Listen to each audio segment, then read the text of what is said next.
Thrill charger YouTube চ্যানেলটি এখনও যদি সাবস্ক্রাইব না করে থাকেন তাহলে এক্ষুনি পাশের সাবস্ক্রাইব বাটনে ক্লিক করে বেল আইকন প্রেস করে দিন। তার মাধ্যমে আমাদের পরবর্তী সমস্ত কাজের নোটিফিকেশন আপনি পেয়ে যাবেন আপনার ডিভাইসে। নমস্কার, টিম থ্রিল চার্জারে আপনাকে স্বাগত জানাই আরেকবার। আজকে আপনাদের জন্য লেখক সাগর কুমার পাঠকের কলমে একটি টান টান থ্রিলার কাহিনী, জন্মান্তর রহস্য।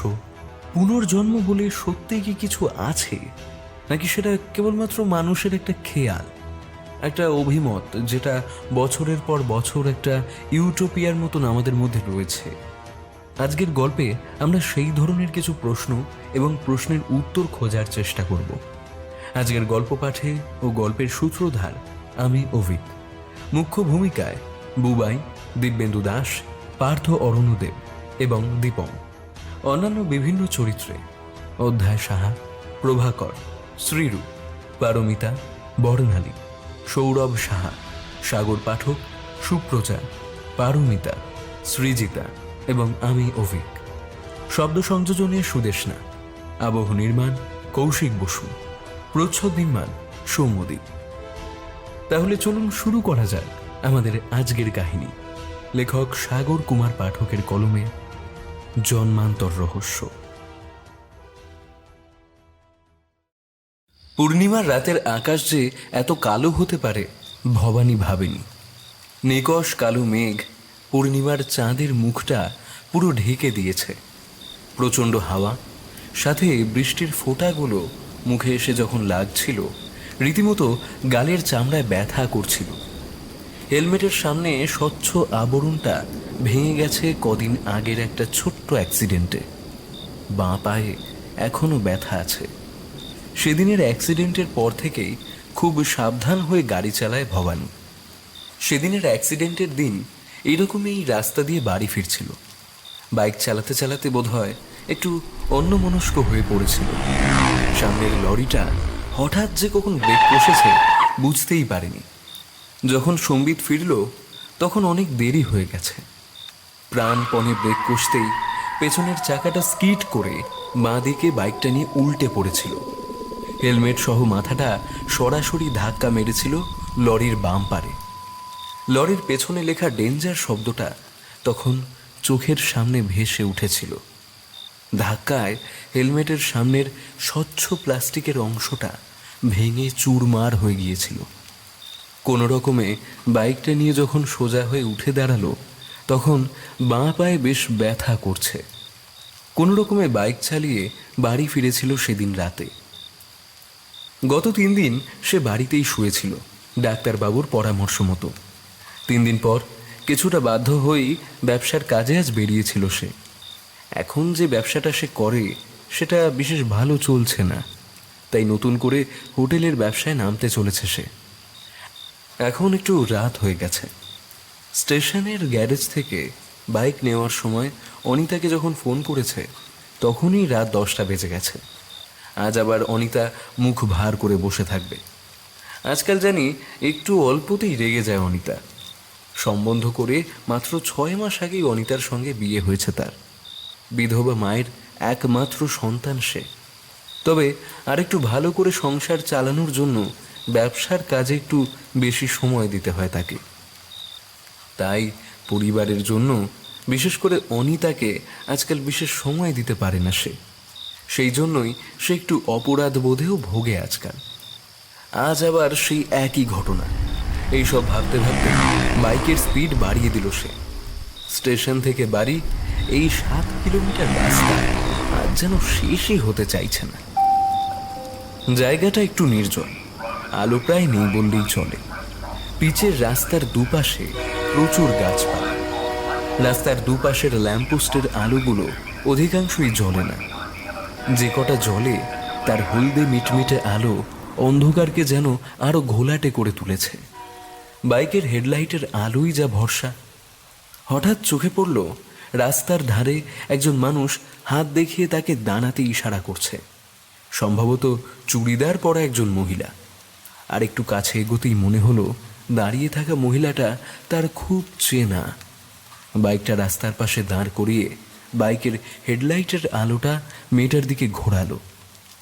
মেয়েটা এবার হাত দিয়ে বাইকের আলো থেকে নিজের মুখটাকে আড়াল করতে চাইছে। বাইকটা রাস্তার পাশে স্ট্যান্ড করে হেডলাইটটা অফ করে মেয়েটার দিকে এগিয়ে গেল ভবানী। দাঁড়িয়ে থাকা মহিলাকে এবার চিনতে পেরেছে সে, অনিতা। এত রাতে তুমি এখানে দাঁড়িয়ে আছো? বলতে বলতে মাথা থেকে হেলমেটটা খুলে এগিয়ে গেল ভবানী। ওর চোখে তখন এক রাশ বিস্ময়। তোমার সাথে আমার কিছু কথা আছে, যা বাড়িতে বলা সম্ভব নয়, তাই এখানে দাঁড়িয়ে আছি। হঠাৎ ভবানী লক্ষ্য করল পাশের অন্ধকার থেকে হঠাৎ বেরিয়ে এলো একটা অল্প বয়স্ক যুবক। লম্বা চওড়া সুঠাম চেহারা ছেলেটা। এবার বিষয়টা কিছুটা আঁচ করতে পেরেছে ভবানী। কদিন ধরেই লক্ষ্য করছিল অনিতা কার সাথে যেন অনেকক্ষণ ধরেই ফোনে কথা বলে। অনেক সময় দেখেছে সে বাড়িতে থাকাকালীন ফোন আসলে ফোনটা কেটে দেয়, জিজ্ঞাসা করলে ঠিকঠাক কোনো উত্তর দেয় না, যা খুশি বলে এড়িয়ে যায়। ভদ্রতা বশত কোনোদিনও এ নিয়ে অনিতাকে কিছু জিজ্ঞাসা করেনি সে। স্ত্রীর ফোন চেক করা অভদ্রতা হবে ভেবে সেসব কিছুই করেনি। দিনের অনেকটা সময় বাড়ির বাইরে থাকে বলে বাড়ি ফিরে আর এইসব ছোটোখাটো বিষয় নিয়ে সময় নষ্ট করতে সে চায় না। গত 1 মাস ধরে এর ব্যতিক্রম দেখছে সে। অনিতা সারাক্ষণ কি যেন চিন্তা করে, জিজ্ঞাসা করলে সেভাবে সঠিক কোনো উত্তর দেয় না। যুবকটি এবার হাত ধরে অনিতার, দেখে আর মাথা ঠিক থাকে না ভবানীর, চিৎকার করে ওঠে, এইসব কি অনিতা? ছি, তোমার লজ্জা করে না? কি করব বলো, তোমার তো আর আমার জন্য কোনো সময় নেই। তাছাড়া বাবা মার কথায় তোমাকে বিয়ে করলেও তোমায় আমার একটুও পছন্দ নয়। তাই আমি ঠিক করেছি বিজয়ের সঙ্গে নতুন করে ঘর বাঁধবো। আর তাছাড়া আমার পক্ষে সারাদিন তোমার এই বুড়ি মায়ের খিটখিট সহ্য করা সম্ভব নয়। আমি চললাম বিজয়ের সাথে। কথাগুলো এক নিঃশ্বাসে বলে এবার চুপ করে অনিতা। পায়ের গলা থেকে যেন ক্রমশ মাটি সরে যাচ্ছিল ভবানীর। ভবিষ্যৎ জীবন নিয়ে কত কিছু স্বপ্ন দেখেছিল সে। হাত বাড়িয়ে অনিতার হাতটা ধরে একপাশে টানতে থাকে ভবানী। অনিতা এক ঝটকায় হাতটা ছাড়িয়ে নেয়, চোখে কি যেন ইশারা করে পাশে দাঁড়িয়ে থাকা বিজয়ের দিকে। বিজয়ের হাতে এবার উঠে এসেছে একটা পিস্তল। পিস্তল সমেত হাতটা ভবানীর মাথার দিকে তাক করে বিজয়। নিস্তব্ধ অন্ধকারের বুক চিরে একটা পটকা ফাটার মতো শব্দ হয়। মাটিতে লুটিয়ে পড়ে ভবানী। কানের উপরে মাথার এক পাশে ছোট্ট ফুটোটা দিয়ে গল গল করে বেরিয়ে আসছে তাজা রক্ত। চোখ দুটো অবাক বিস্ময়ে খোলা। এবার তুমি যাও, তোমার শাশুড়ি খোঁজ করলে বিপদে পড়ে যাবে। আরে কিচ্ছু হবে না, ওই বুড়িকে রাতের খাবারের সঙ্গে কড়া ডোজের ওষুধ মিশিয়ে খাইয়ে এসেছি। সে সকালের আগে ঘুম ভাঙবে না বুড়ির। বিজয়, তুমি আজ রাতেই ট্রেন ধরবে তো? আরে হ্যাঁ, সে নিয়ে তোমায় ভাবতে হবে না। তুমি তোমার মোবাইলটা বাড়িতে রেখে এসেছো তো? সে নিয়ে তোমায় ভাবতে হবে না, সব প্ল্যান মতোই হয়েছে। তুমি এখনই বেরিয়ে যাও, আমিও বের হই। কাল ভোরবেলায় আবার থানায় যেতে হবে তো।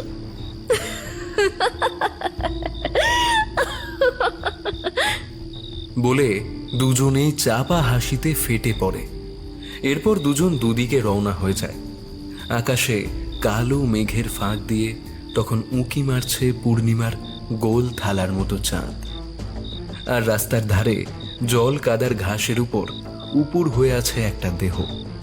তার চোখ দুটো আকাশের দিকে অবাক হয়ে তাকিয়ে আছে। কানের ওপর মাথার পাশের ছোট্ট ফুটোটা দিয়ে তখনও চুইয়ে পড়ছে রক্ত।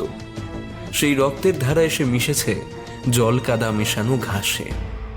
পূর্ণিমার চাঁদের আলোয় সেই সবুজ ঘাসের উপর সেই রক্তের রং দেখাচ্ছে কালো। পরদিন ভোরবেলা অনিতা যখন থানায় পৌঁছালো, মফস্বলের ঘুম তখনও পুরো ভাঙেনি। থানার on duty officer Ramakanta Hazra ভোরবেলা সবে চায়ের গ্লাসটা হাতে নিয়েছেন। হন্তদন্ত হয়ে একটা অল্প বয়সী বিবাহিত মেয়ে আর তার সাথে একজন বয়স্ক মহিলাকে আসতে দেখে সোজা হয়ে বসলেন। এই সিমলাগড় থানায় ইন্সপেক্টর পোস্টে প্রমোশন পেয়ে সম্প্রতি বদলি হয়ে এসেছেন হাজরা। এই শান্তিপূর্ণ এলাকায় পোস্টিং পাওয়ার জন্য অবশ্য অনেক কাঠখড় পোড়াতে হয়েছে তাকে। থানায় আগন্তুক মহিলা দুজনকে সামনের চেয়ারে বসতে বললেন তিনি। কাঁদো কাঁদো মুখের অল্প বয়সী বিবাহিত মহিলাটি বলল, গত রাত থেকেই ভবানী আমার স্বামী বাড়ি ফেরেনি।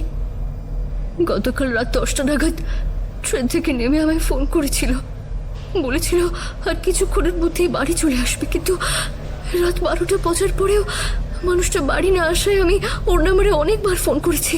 ফোনটা রিং হয়ে যায় কিন্তু ও ধরেনি। রাতে আমরা দুজন মেয়ে মানুষ আর কোথাও যেতে পারিনি। ভোর হতেই আপনাদের কাছে ছুটে এসেছি। একটু দেখুন প্লিজ।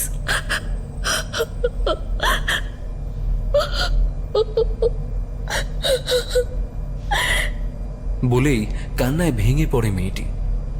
পাশের বয়স্ক ভদ্রমহিলাটি পাথরের মতো স্থির। হাজরা দুজনকে আশ্বস্ত করে মিসিং ডায়েরি নিয়ে নিলেন। ভদ্রমহিলার স্বামীর ফোন নাম্বারটা চেয়ে নিলেন হাজরা। রিং করলেন, বেজে গেল। কি মনে হতে আবার একবার ডায়াল করলেন। এবার অল্প রিং হতেই ও প্রান্ত থেকে একজন ফোনটা ধরল। দাঁড়ান, কেউ মনে হচ্ছে ফোনটা ধরেছে। চাপা গলায় সামনের মেয়েটিকে আশ্বস্ত করে এবার ফোনে গম্ভীর গলায় বললেন, কে বলছেন? আমি শিমলাগড় থানার ডিউটি অফিসার বলছি। আচ্ছা, আপনি এখন কোথায় আছেন? দাঁড়ান, আপনি ওইখানেই অপেক্ষা করুন, আমি থানা থেকে লোকজন নিয়ে আসছি। আর শুনুন, কাউকে কিছু ধরতে দেবেন না। আর ভদ্রলোক বেঁচে আছে কি না সেটা লক্ষ্য করেছেন কি? হুম, ঠিক আছে ঠিক আছে। বলে ফোনটা কেটে দিয়ে সামনের দুজনের দিকে তাকালেন। দেখলেন মেয়েটা তার দিকে জল ভরা চোখে তাকিয়ে আছে, মুখে এক রাশ উদ্বেগ। হাজরা গলা নামিয়ে বললেন, মনে হচ্ছে আপনার হাজব্যান্ডকে কেউ গুলি করেছে, সম্ভবত উনি স্পট ডেড। আপনারা চাইলে আমার সঙ্গে যেতে পারেন। হাজরা লক্ষ্য করলেন ওনার সঙ্গে থাকা বয়স্ক মহিলাটি বসে বসে কেমন যেন হয়ে গেলেন। এরপর অজ্ঞান হয়ে গেলেন তিনি। হাজরা তাড়াতাড়ি লেডি কনস্টেবলকে ডেকে নিলেন। তারপর থানার জিপটাকে বার করতে বললেন। অনিতাও তার সঙ্গে জিপে উঠল। হাজরা দলবল নিয়ে যখন স্পটে পৌঁছলেন তখন সেখানে রীতিমতো একটা ছোট ভিড় জমে গেছে। কনস্টেবলরা ভিড় সরাতে ব্যস্ত হয়ে পড়ল। এমন সময় পাতলা রোগা চেহারার একজন মাঝবয়সী লোক এগিয়ে এলো। লোকটার হাতে একটা মোবাইল, মুখে একটা চাপা টেনশন। হাজরা এগিয়ে গেলেন তার দিকে। লোকটি বলল, স্যার, আমি আপনার ফোনটা ধরেছিলাম। আমি রোজ সকালে এই রাস্তা দিয়ে দুধ দিতে যাই। আজও যাচ্ছিলাম, হঠাৎ শুনি রাস্তার ধারে মোবাইল বাজছে। মোবাইলটা খুঁজে গিয়ে দেখলাম এই লোকটা পড়ে আসি। ভাবলাম বাড়ির লোক বোধহয় ফোন করেছে, তাই ফোনটা তুললাম। তখনই আপনার সাথে কথা হলো। ঠিক আছে, আপনি আপনার নাম, ঠিকানা আর ফোন নাম্বার আমাদের দিয়ে দেবেন। বলে পাশে দাঁড়িয়ে থাকা কনস্টেবলকে চোখের ইশারায় নির্দেশ দিলেন তিনি। কনস্টেবল লোকটাকে নিয়ে একপাশে সরে গেল। হাজরা ধীর পায়ে মৃতদেহটার দিকে এগিয়ে গেলেন। কাছে গিয়ে খুব ভালো করে খুঁটিয়ে দেখলেন মৃতদেহটা। মাথার একপাশে গুলির ক্ষতটা খুব ভালো করে লক্ষ্য করলেন। কানের ঠিক উপরে ঝুলপির কাছে গর্তটায় রক্ত শুকিয়ে জমাট বেঁধে গেছে। খুব কাছ থেকে, সম্ভবত পয়েন্ট ব্ল্যাঙ্ক রেঞ্জ থেকে লোকটাকে গুলি করা হয়েছে, কারণ গুলির ক্ষতের পাশে গান পাউডার লেগে রয়েছে। পিস্তলটা সম্ভবত দেশি, তাই গুলিটা মাথার ওই প্রান্ত থেকে বেরোয়নি। ভালো করে মৃতদেহের আশপাশটা খুঁটিয়ে দেখলেন। জল কাদায় অজস্র পায়ের ছাপ। লোকজনের ভিড়ে খুনির পায়ের ছাপ আলাদা করে কিছুই আর পাওয়া যাবে না। যত সব আহাম্মকের দল। রাগে গজগজ করতে করতে দাঁড়িয়ে থাকা বাইকের দিকে এগিয়ে গেলেন। নাম্বারটা নোট করে মৃতদেহটা পোস্টমর্টেমের পাঠাবার ব্যবস্থা করলেন। ভাবলেন একজন লেডি কনস্টেবলকে দিয়ে রিক্সা করে অনিতাকে বাড়ি পাঠিয়ে দেওয়ার ব্যবস্থা করবেন। তার আগে মেয়েটাকে কিছু প্রশ্ন করা দরকার। এরপর থানায় ফোন করে অনিতার শাশুড়ি সুস্থ আছেন জেনে তাকে বাড়ি পাঠানোর ব্যবস্থা করতে বললেন। থানায় এসে তিনি অনিতার দিকে এগিয়ে গেলেন। দেখলেন সে ততক্ষণে অনেকটা সামলে উঠেছেন। বললেন, আচ্ছা, একটু ভেবে বলুন তো, আপনার হাজবেন্ডের কি কোনো শত্রু ছিল, বা ইদানিং কারোর সাথে কি ওনার কোনো রকম ঝামেলা হয়েছিল? একটু চুপ করে থেকে অনিতা বলল, ও কদিন ধরেই এই ব্যবসা নিয়ে একটু চাপা টেনশনে ছিল। এখন যে ব্যবসাটা করে সেটা ভালো চলছে না বলে ও এই ব্যবসা থেকে অন্য ব্যবসায় শিফট করতে চাইছিল। ওনার কিসের ব্যবসা? এতদিনও পাইকারি সুতোর ব্যবসা করত, কিন্তু ইদানিং নতুন অন্য কোনো ব্যবসায় নামতে চাইছিল, কিন্তু ওর পার্টনার রাজি হচ্ছিল না। সত্যি কথা বলতে কি, এই ব্যবসায় ওরই বেশি টাকা ইনভেস্ট করা ছিল। ও যদি এখান থেকে টাকা সরিয়ে নিত তাহলে ওর পার্টনারের বলতে গেলে কিছুই করার থাকতো না। তাই ওর পার্টনার চাইছিল না যে ও হোটেলের ব্যবসায় শিফট করুক। ঠিক আছে, আপনি ওর পার্টনারের নাম, ঠিকানা, ফোন নাম্বার সব আমায় দিন, আর আপনি এখন বাড়ি যান। আমি আপনার সঙ্গে একজন মহিলা পুলিশ দিয়ে দিচ্ছি, আর আপনার শাশুড়িকেও আমি বাড়ি পাঠিয়ে দিচ্ছি। বলে প্রয়োজনীয় নির্দেশ দিয়ে হাজরা জিপে গিয়ে উঠলেন। তার গন্তব্য এখন ভবানীর পার্টনারের বাড়ি। অনিতাও একজন মহিলা পুলিশের সাথে রিকশায় গিয়ে উঠল।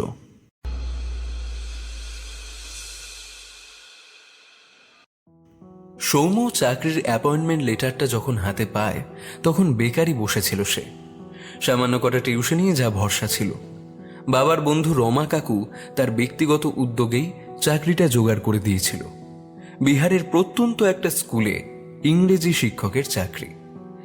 বেশ কিছুদিন হলো ইংরেজিতে MA BEd করে বসেছিল বাড়িতে। মা প্রথমে একটু আপত্তিই করেছিল, বলেছিল, বিদেশ বিভুঁয়ে চাকরি করতে যাবি? দেখ না, এখানে যদি কিছু করতে পারিস। সৌম্যর জবাব ছিল, মা, এই সুযোগ বারবার আসে না। তোমার এই প্রাইভেট স্কুলের মালিক রমা কাকুর বন্ধু হওয়ায় থাকা খাওয়ার ব্যবস্থাও তিনিই করে দেবেন বলেছেন। তুমিও অত চিন্তা করো না। বেকার ছেলের এই জেদ দেখে মাও আর আপত্তি করেননি। হতাশ গলায় বলেছিল, দেখ, যা ভালো বুঝিস। তুই এখন বড় হয়েছিস, আর তো তোর ওপর জোর করতে পারি না। মন খারাপের সঙ্গে সঙ্গে ছেলের চাকরি পাওয়ার আনন্দ জড়িয়েছিল সৌম্যর মায়ের মনে। সৌম্য আনন্দে নেচে উঠে সঙ্গে সঙ্গে রমা কাকুকে ফোন করে বলেছিল, কাকু, মা রাজি, তুমি ওদের জানিয়ে দাও। আর আমি সামনের রোববারই ট্রেনে উঠছি। আর তোমাকেও অনেক অনেক অনেক থ্যাংক ইউ। একগাল হেসে রমাকান্ত ফোনটা নামিয়ে রাখলেন। বাপ মরা এই মেধাবী ছেলেটাকে তিনি বড় ভালোবাসেন। ওর বাবা ছিল তার ছোটবেলার বন্ধু। মনে মনে রমাকান্ত ভাবতে থাকেন, আজ তার ছেলেটাও যদি বেঁচে থাকতো তবে সৌম্যর বয়সী হতো। প্রায় নেপাল সীমান্তের কাছে বিহারের এই আধা মফস্বল আধা গ্রাম মতো জায়গায় স্কুলটা। সৌম্য ইংরাজির টিচার হিসেবে এখানে জয়েন করেছে। থাকা খাওয়ার ব্যবস্থা স্কুলের কাছেই একটা বাড়িতে করা হয়েছে। বাড়িটার মালিক এই স্কুলেরই মালিক। সেখানে এই স্কুলের দারোয়ান কাম গ্রুপ ডি পারেজি তার পরিবার নিয়ে থাকেন। ওখানেই দোতলার দুটো ঘরে সৌম্যর থাকার ব্যবস্থা হয়েছে। নিচের দুটো ঘরে পাঁড়েজি তার স্ত্রী আর ছেলেকে নিয়ে থাকে। দুবেলা খাবার ওরাই রান্না করে পাঠিয়ে দেয়। তবে পাঁড়েজি সাত্ত্বিক ব্রাহ্মণ বলে নিরামিষ খায়। প্রথম প্রথম অসুবিধে হলেও সৌম্য মানিয়ে নিয়েছে আজকাল। তবে রবিবার নিজেই বাজার থেকে মাছ বা মাংস কিনে এনে বানিয়ে খায়। ছুটির দিন এইভাবেই সময়টাও কেটে যায়। তবে এখানে এসে নতুন এক বন্ধু হয়েছে তার। বন্ধু বলা ঠিক চলে না। পাঁড়েজির 17-18 বছরের একটা ছেলে আছে, নাম রোহিত। অসমবয়সী হলেও কেন জানি না ঝাঁকড়া চুলের ছেলেটাকে বড্ড ভালো লেগে গেছে সৌম্যর। ছেলেটাও সময় পেলে ওর কাছে চলে আসে। রবিবার তো বলতে গেলে সারাদিন ওর কাছেই থাকে ছেলেটা। এসেই পরিষ্কার ঝরঝরে বাংলায় বলবে, আজ কি করছো সৌম্যদা? চিকেন না রুই মাছ? সৌম্য হেসে উত্তর দেয়, তুই বেটা বামুনের ছেলে হয়ে চিকেন খাস, তাও আবার আমার মতো অব্রাহ্মণের হাতে। শুনে একগাল হাসে ছেলেটা। সৌম্য একদিন জিজ্ঞাসা করেছিল, হ্যাঁ রে, তুই যে এখানে এসে আমার কাছে এইসব খাস, তোর বাপ মা জানলে রাগ করে না? হ্যাঁ, বাবা প্রথম প্রথম রাগ করতো ঠিকই, তবে এখন আর করে না। মা তো আবার খুব খুশি হয়েছে তোমার কাছে এসব খাওয়ার সুযোগ হচ্ছে বলে। আসলে আমি ছোটবেলা থেকেই সব সময় বায়না করতাম জানো আমিষ খাবো বলে। বাবাকে তো জানোই, বাবা কোনোদিনই আমার আমিষ খাওয়া পছন্দ করে না।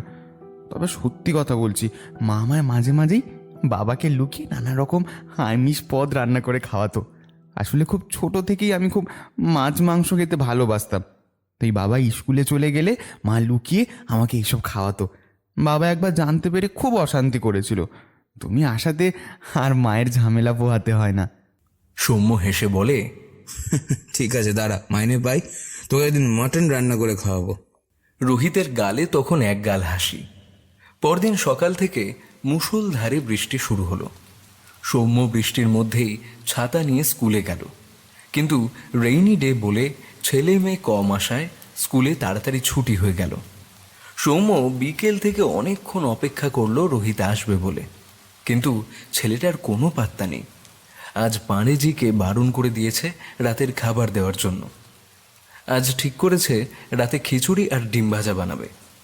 রাত 10টা অবধি অপেক্ষা করেও রোহিত যখন এলো না, তাড়াতাড়ি খেয়ে শুয়ে পড়ল সৌম্য। বেশ কিছুটা খিচুড়ি রয়ে গেছিল, পরদিন রোহিত আসলে খাওয়াবে। রাতের দিকে বেশ ঠান্ডা ঠান্ডা লাগছিল সেদিন। মোটা চাদর মুড়ি দিয়ে ঘুমিয়েই পড়েছিল প্রায়। এমন সময় দরজা ধাক্কানোর আওয়াজে ধর্মর করে উঠে বসল সৌম্য। এত রাতে কে দরজা ধাক্কাচ্ছে? বিরক্তির সঙ্গেই বিছানা ছাড়ল সৌম্য। দরজা খুলেই দেখে পাঁড়েজি দাঁড়িয়ে আছে। পারেজি, এত রাত্রে কি ব্যাপার? মাস্টারজি, আপনি শিগগির আমার ঘরে চলেন। পাঁড়েজির কণ্ঠে কাতর অনুনয়। কেন, হঠাৎ কি হলো? রোহিতের তবিয়ত বহুত খারাপ আছে মাস্টারজি, আপনি শিগগির আমার ঘরে চলেন। আরে, ডাক্তার না দেখে তুমি আমার কাছে এসেছো কেন? সৌম্যর গলায় কিছুটা বিরক্তি ঝরে পড়ে। না মাস্টারজি, রোহিত আসলে বাংলা মেয়ে কিছু বলছে, আমি কিছু বুঝতে পারছি না। আপনি চলেন মাস্টারজি। ছেলেটার কথা ভেবেই আর আপত্তি করে না সৌম্য। সিঁড়ি দিয়ে নামতে থাকে পাঁড়েজির পেছন পেছন। সৌম্য দরজা ঠেলে ঘরে যখন ঢুকলো, বিছানায় শুয়ে ছটফট করছে রোহিত। ওর মা ঘোমটা দিয়ে একপাশে জড়সড় হয়ে দাঁড়িয়ে আছে। ধীরে ধীরে ও বিছানায় শুয়ে থাকা রোহিতের কাছে এগিয়ে গেল। ছেলেটা বিড়বিড় করে অস্ফুটে কি যেন একটা বলছে। কাছে গিয়ে ভালো করে শোনার চেষ্টা করলো সৌম্য। বিজয় মেরে দিল, মাথায় যন্ত্রণা, খুব যন্ত্রণা। আমায় বলতে পারতে অনিতা? মা মা মা ওরা ওরা আমাকে মেরে ফেললো, ওরা ওরা আমায় মেরে ফেললো। রোহিতের মুখে মা ডাক শুনে পাঁড়েজির স্ত্রী এগিয়ে এলো। बोल बेटा कहाँ दर्द हो रहा है? बोल ना बेटा, कहाँ दर्द हो रहा है? রোহিত তখন দুটো হাত দিয়ে নিজের মাথাটা চেপে ধরেছে। সৌম্য হঠাৎ লক্ষ্য করল রোহিতের মাথায় ডান দিকে কানের ঠিক উপরে ঝুলফির কাছে একটা গোল গর্ত মতো। রোহিতের মাথায় বড় বড় চুল বলে এতদিন চোখে পড়েনি। আজ রোহিতের হাতে লেগে কানের ওপরে চুলগুলো সরে গেছে বলে দাগটা চোখে পড়ল সৌম্যর। অবাক বিস্ময়ে তখন তাকিয়ে আছে সৌম্য। পাঁড়েজিকে জিজ্ঞাসা করলো দাগটার ব্যাপারে। পাঁড়েজি ধীর গলায় বললেন, जब से मेरा बेटा पैदा हुआ था तब से ये दाग उसके कान के ऊपर है। सावन के महीने में पूरन मसीह के दिन उनका सर में बहुत दर्द होता है। ওকে কোনো ডাক্তার দেখাওনি? हाँ मास्टर जी, बहुत सारे डॉक्टर दिखाया, बीरेन का फोटो भी निकला, लेकिन कुछ भी नहीं मिला। এবার উত্তরটা এলো ঘোমটার আড়াল থেকে। সৌম্যর খেয়াল পড়ল, হ্যাঁ, আজ তো পূর্ণিমাই বটে, মাসটাও শ্রাবণ, আর তো অস্বীকার করার কোনো উপায় নেই। এ তো নিজের চোখের সামনেই দেখল ঘটনাটা। এবার রোহিত কিছুটা শান্ত হয়ে পড়েছে, তবে বিড়বিড় করে কি যেন বলছে। ওর মুখের কাছে কানটা নিয়ে গেল সৌম্য। শুনতে পেল রোহিত পরিষ্কার বাংলায় বলছে, তোমায় আমি ছাড়বো না অনিতা, সিমলা করে আমি আসবো, আমাকে মায়ের কাছে যেতে হবে। বিজয়কে আমি ছাড়বো না, আমি ছাড়বো না। বলতে বলতে কেমন যেন ঝিমিয়ে পড়ল রোহিত। हाँ मास्टर जी, बहुत सारे डॉक्टर दिखाया और कोई तकलीफ नहीं। अब हमारा बेटा घूमिए पूर्वे। রোহিতের মায়ের গলায় এবার স্বস্তির সুর। পাঁড়েজি প্রণাম করতে লাগলেন বারবার তার ইষ্ট দেবতার উদ্দেশ্যে। ধীর পায়ে ঘরের বাইরে বেরিয়ে আসলো সৌম্য। বাইরে বেরিয়ে দেখল বৃষ্টি তখন থেমে গেছে। কালো মেঘের ফাঁক দিয়ে তখন উকি মারছে গোল থালার মতো পূর্ণিমার চাঁদ।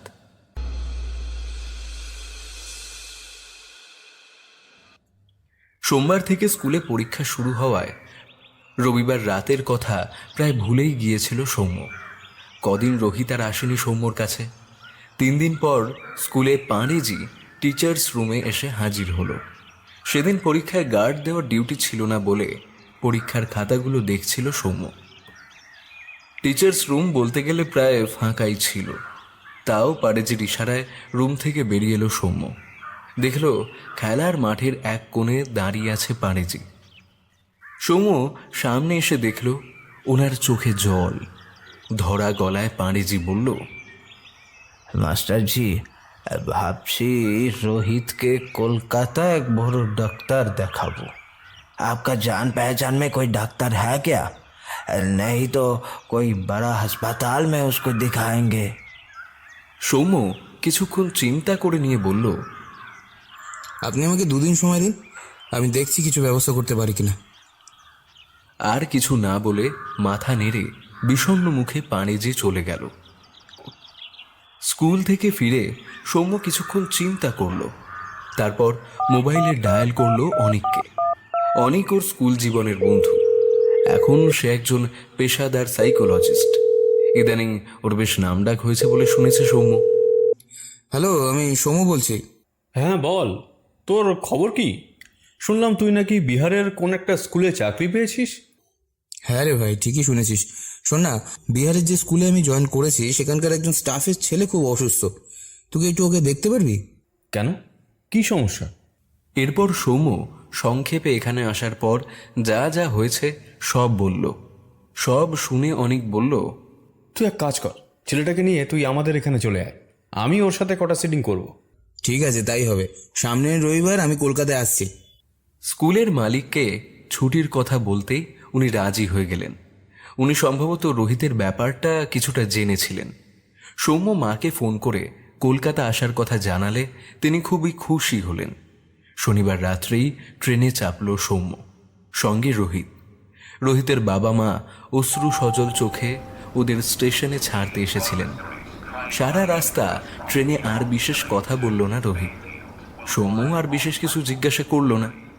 বাড়ি ফিরতেই রোহিতকে সাদরে কাছে টেনে নিলেন সৌম্যর মা। সৌম্য আগেই মাকে সব কিছু বলে রেখেছিল। সারা দুপুরটা রোহিত আর সৌম্য বিছানাতেই বিশ্রাম নিয়ে কাটালো। সন্ধ্যের পর রোহিতকে নিয়ে বের হলো সৌম্য। সৌম্যরা থাকে কুঁদঘাটের কাছে।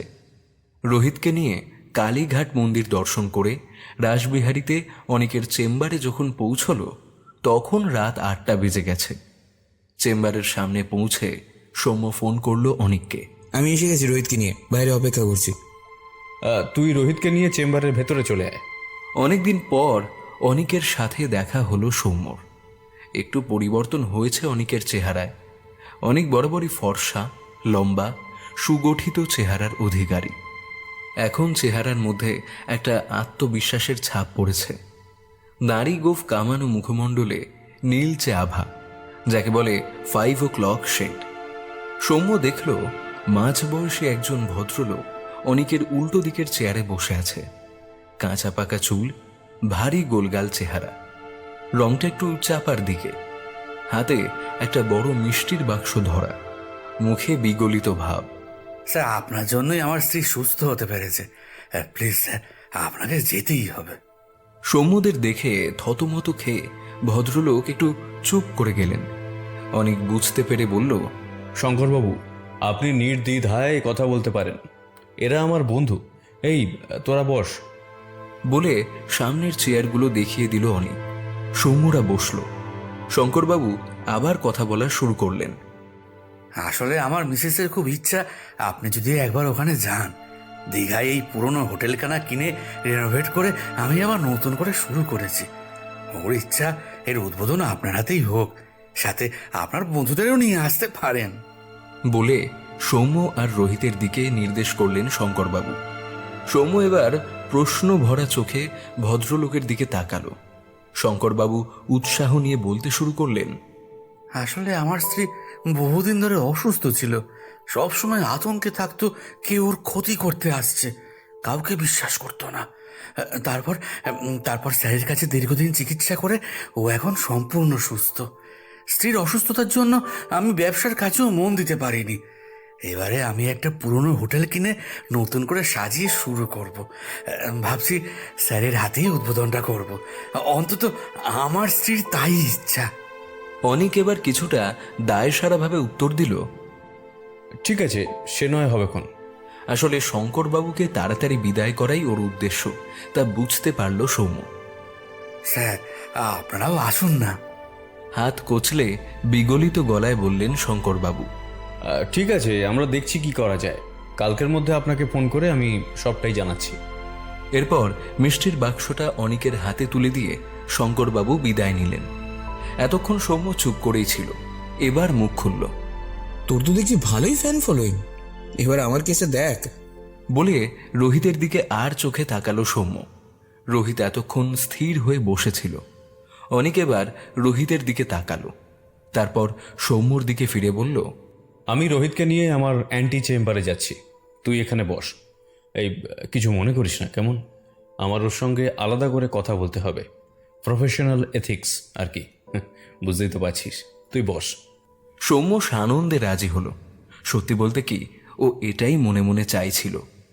অ্যান্টি চেম্বারে অনিক আর রোহিত মুখোমুখি বসল। ঘরে হালকা একটা আলো, শীততাপ নিয়ন্ত্রিত আরামদায়ক পরিবেশ ঘরটার। অনেক এবার রোহিতের সঙ্গে সাধারণ কিছু কথাবার্তা চালালো। আগে রোহিতের আস্থা অর্জন করতে হবে। রোহিত প্রথম দিকে কিছুটা চুপ করেই ছিল। অনেক প্রথমেই বলে দিয়েছিল তাকে দাদা ডাকতে। এও জানিয়েছিল সে মনে করে রোহিত কোনো অসুস্থ মানুষ নয়। অনেক বলেছিল, আমি জানি তুমি আমাদের মতো আর 5টা লোকের মতোই স্বাভাবিক একটা মানুষ। লোকে তোমায় ভুল বুঝছে, তুমি নির্দ্বিধায় আমাকে বলতে পারো। অনেকের আন্তরিক কথাবার্তায় রোহিতের জড়তা আস্তে আস্তে কেটে গেল। ধীরে ধীরে অনেকের প্রশ্নের উত্তর দেওয়া শুরু করলো সে।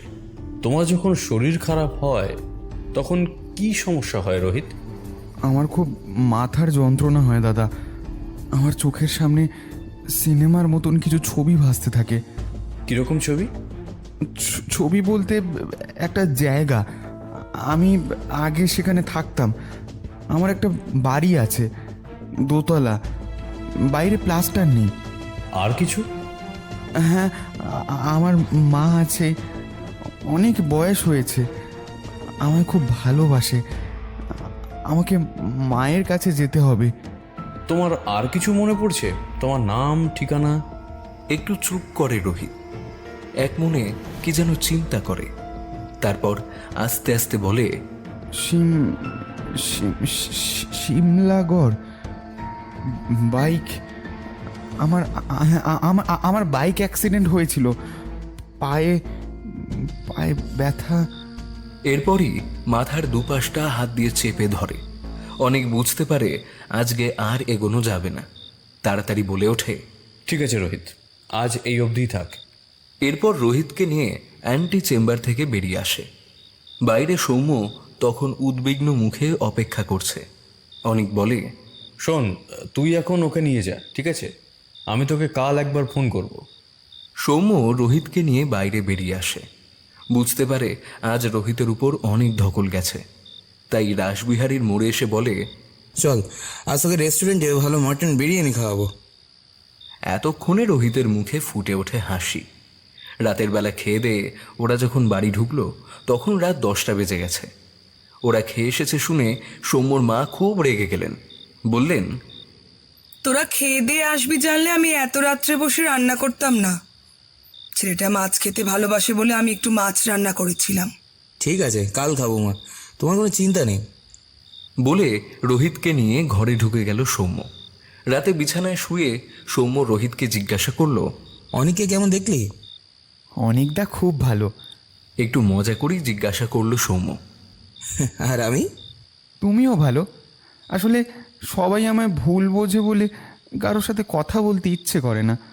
এই প্রথম কেউ আমার কথা বিশ্বাস করলো, জানো। ধন্যবাদ সৌম্যদা, আমাকে এখানে নিয়ে আসার জন্য অনেক ধন্যবাদ। বলো বলো, তুমি কি জানতে চাও?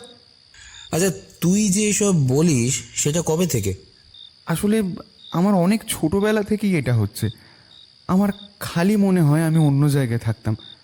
আমার মা আছে, মা আমায় ভবানী বলে ডাকছে। আমি একটা দোতলা বাড়িতে থাকতাম। বাড়িটা পুরনো, প্লাস্টার নেই। একটা বাইক ছিল, আমি বাইক চালাতাম। অনেকটা জিজ্ঞেস করাতে আমার অনেক কিছু মনে পড়ে গেছে। তোর বাড়ি কোথায় ছিল মনে আছে?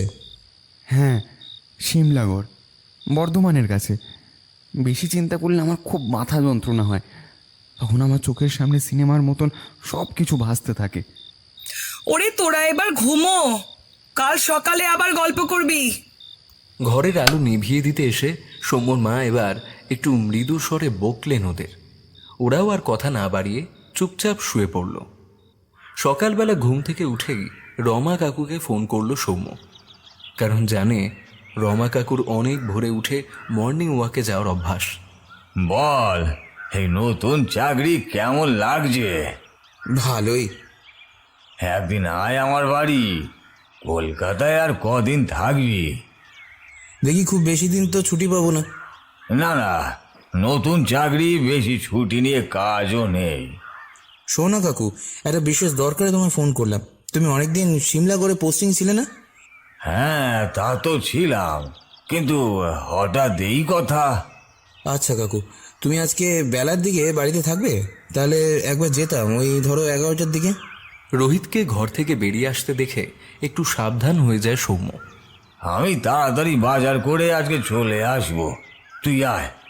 আর দুপুরে এখানে খাওয়া দাওয়া করে যাবি। না কাকু, খেতে পারবো না। বাড়িতে আমার গেস্ট আছে, যাব আজ, কাজ মিটিয়ে চলে আসবো। ঠিক আছে ঠিক আছে। বলে ফোন রেখে দিলেন প্রাক্তন পুলিশকর্তা রমাকান্ত হাজরা। রমাকান্তের বাড়িতে সৌম্য যখন ঢুকলো, ঘড়িতে তখন কাঁটায় কাঁটায় 11টা বাজে। এই জন্যই ছেলেটাকে এত ভালোবাসেন। সৌম্য ভনিতা না করে চায়ের কাপ হাতে নিয়ে রোহিতের ঘটনাটা বলে যায়। রমাকান্ত চুপ করে শোনেন। এরপর ড্রয়িং রুমে রাখা একটা আলমারি থেকে চামড়া বাঁধানো একটা ডায়েরি বের করেন। পাতা উল্টে কি যেন খোঁচেন, তারপর বলে ওঠেন, হ্যাঁ হ্যাঁ, এই তো পেয়েছি। এ তো আজ থেকে প্রায় 19-20 বছর আগের ঘটনা। ভবানী বলে একটা ছেলে মার্ডার হয়েছিল। পয়েন্ট ব্ল্যাঙ্ক রেঞ্জ থেকে কানের উপর গুলি করা হয়েছিল। একেবারেই স্পট ডেট ছিল। অপরাধী ধরা পড়েনি? না, ছেলেটার স্ত্রীর অভিযোগের ভিত্তিতে ওর বিজনেস পার্টনারকে আমরা অ্যারেস্ট করেছিলাম। চার্জশিট দেওয়া হয়েছিল, কিন্তু প্রমাণের অভাবে মূল অভিযুক্ত খালাস পেয়ে যায়। কোর্টে ওর উকিল প্রমাণ করে দেয় ওই সময় সে ঘটনাস্থলেই ছিল না। লোকটার অন্য জায়গায় থাকার অনেক সাক্ষীও ছিল। এছাড়া মার্ডার ওয়েপেনও পাওয়া যায়নি, তাই জজ সাহেব ওকে মুক্তি দিয়ে দেন। আমার চাকরি জীবনে ইন্সপেক্টর পদে প্রমোশন পাওয়ার পর এটা ছিল প্রথম দিকের ঘটনা। এরকম কয়েকটা ঘটনা আজও মাঝে মাঝে আমায় তাড়া করে। তাই এই ডায়েরিতে আমার চাকরি জীবনের সব আনসলভ মিস্ট্রিগুলোর ডিটেলে লিখে রেখে দিয়েছি। রিটায়ারের পর মাঝে মাঝে ডায়েরিগুলো খুলে দেখি আর ভাবি কিভাবে এগুলো, এই কেসগুলোকে সলভ করা যেত। এটাই বলতে পারিস এখন আমার টাইম পাস। আচ্ছা কাকু, তোমার আর কাউকে সন্দেহ হয়নি? ছেলেটার মা মাঝে মাঝে আমার কাছে আসতো আর নিজের ছেলের বউয়ের নামে অভিযোগ করত। ছেলের বউ নাকি তার প্রেমিকের সঙ্গে মিলে ওর ছেলেকে মার্ডার করেছে। শাশুড়ি বউয়ের ঝামেলা ভেবে আমি তখন এই অ্যাঙ্গেলটা ভেবে দেখিনি।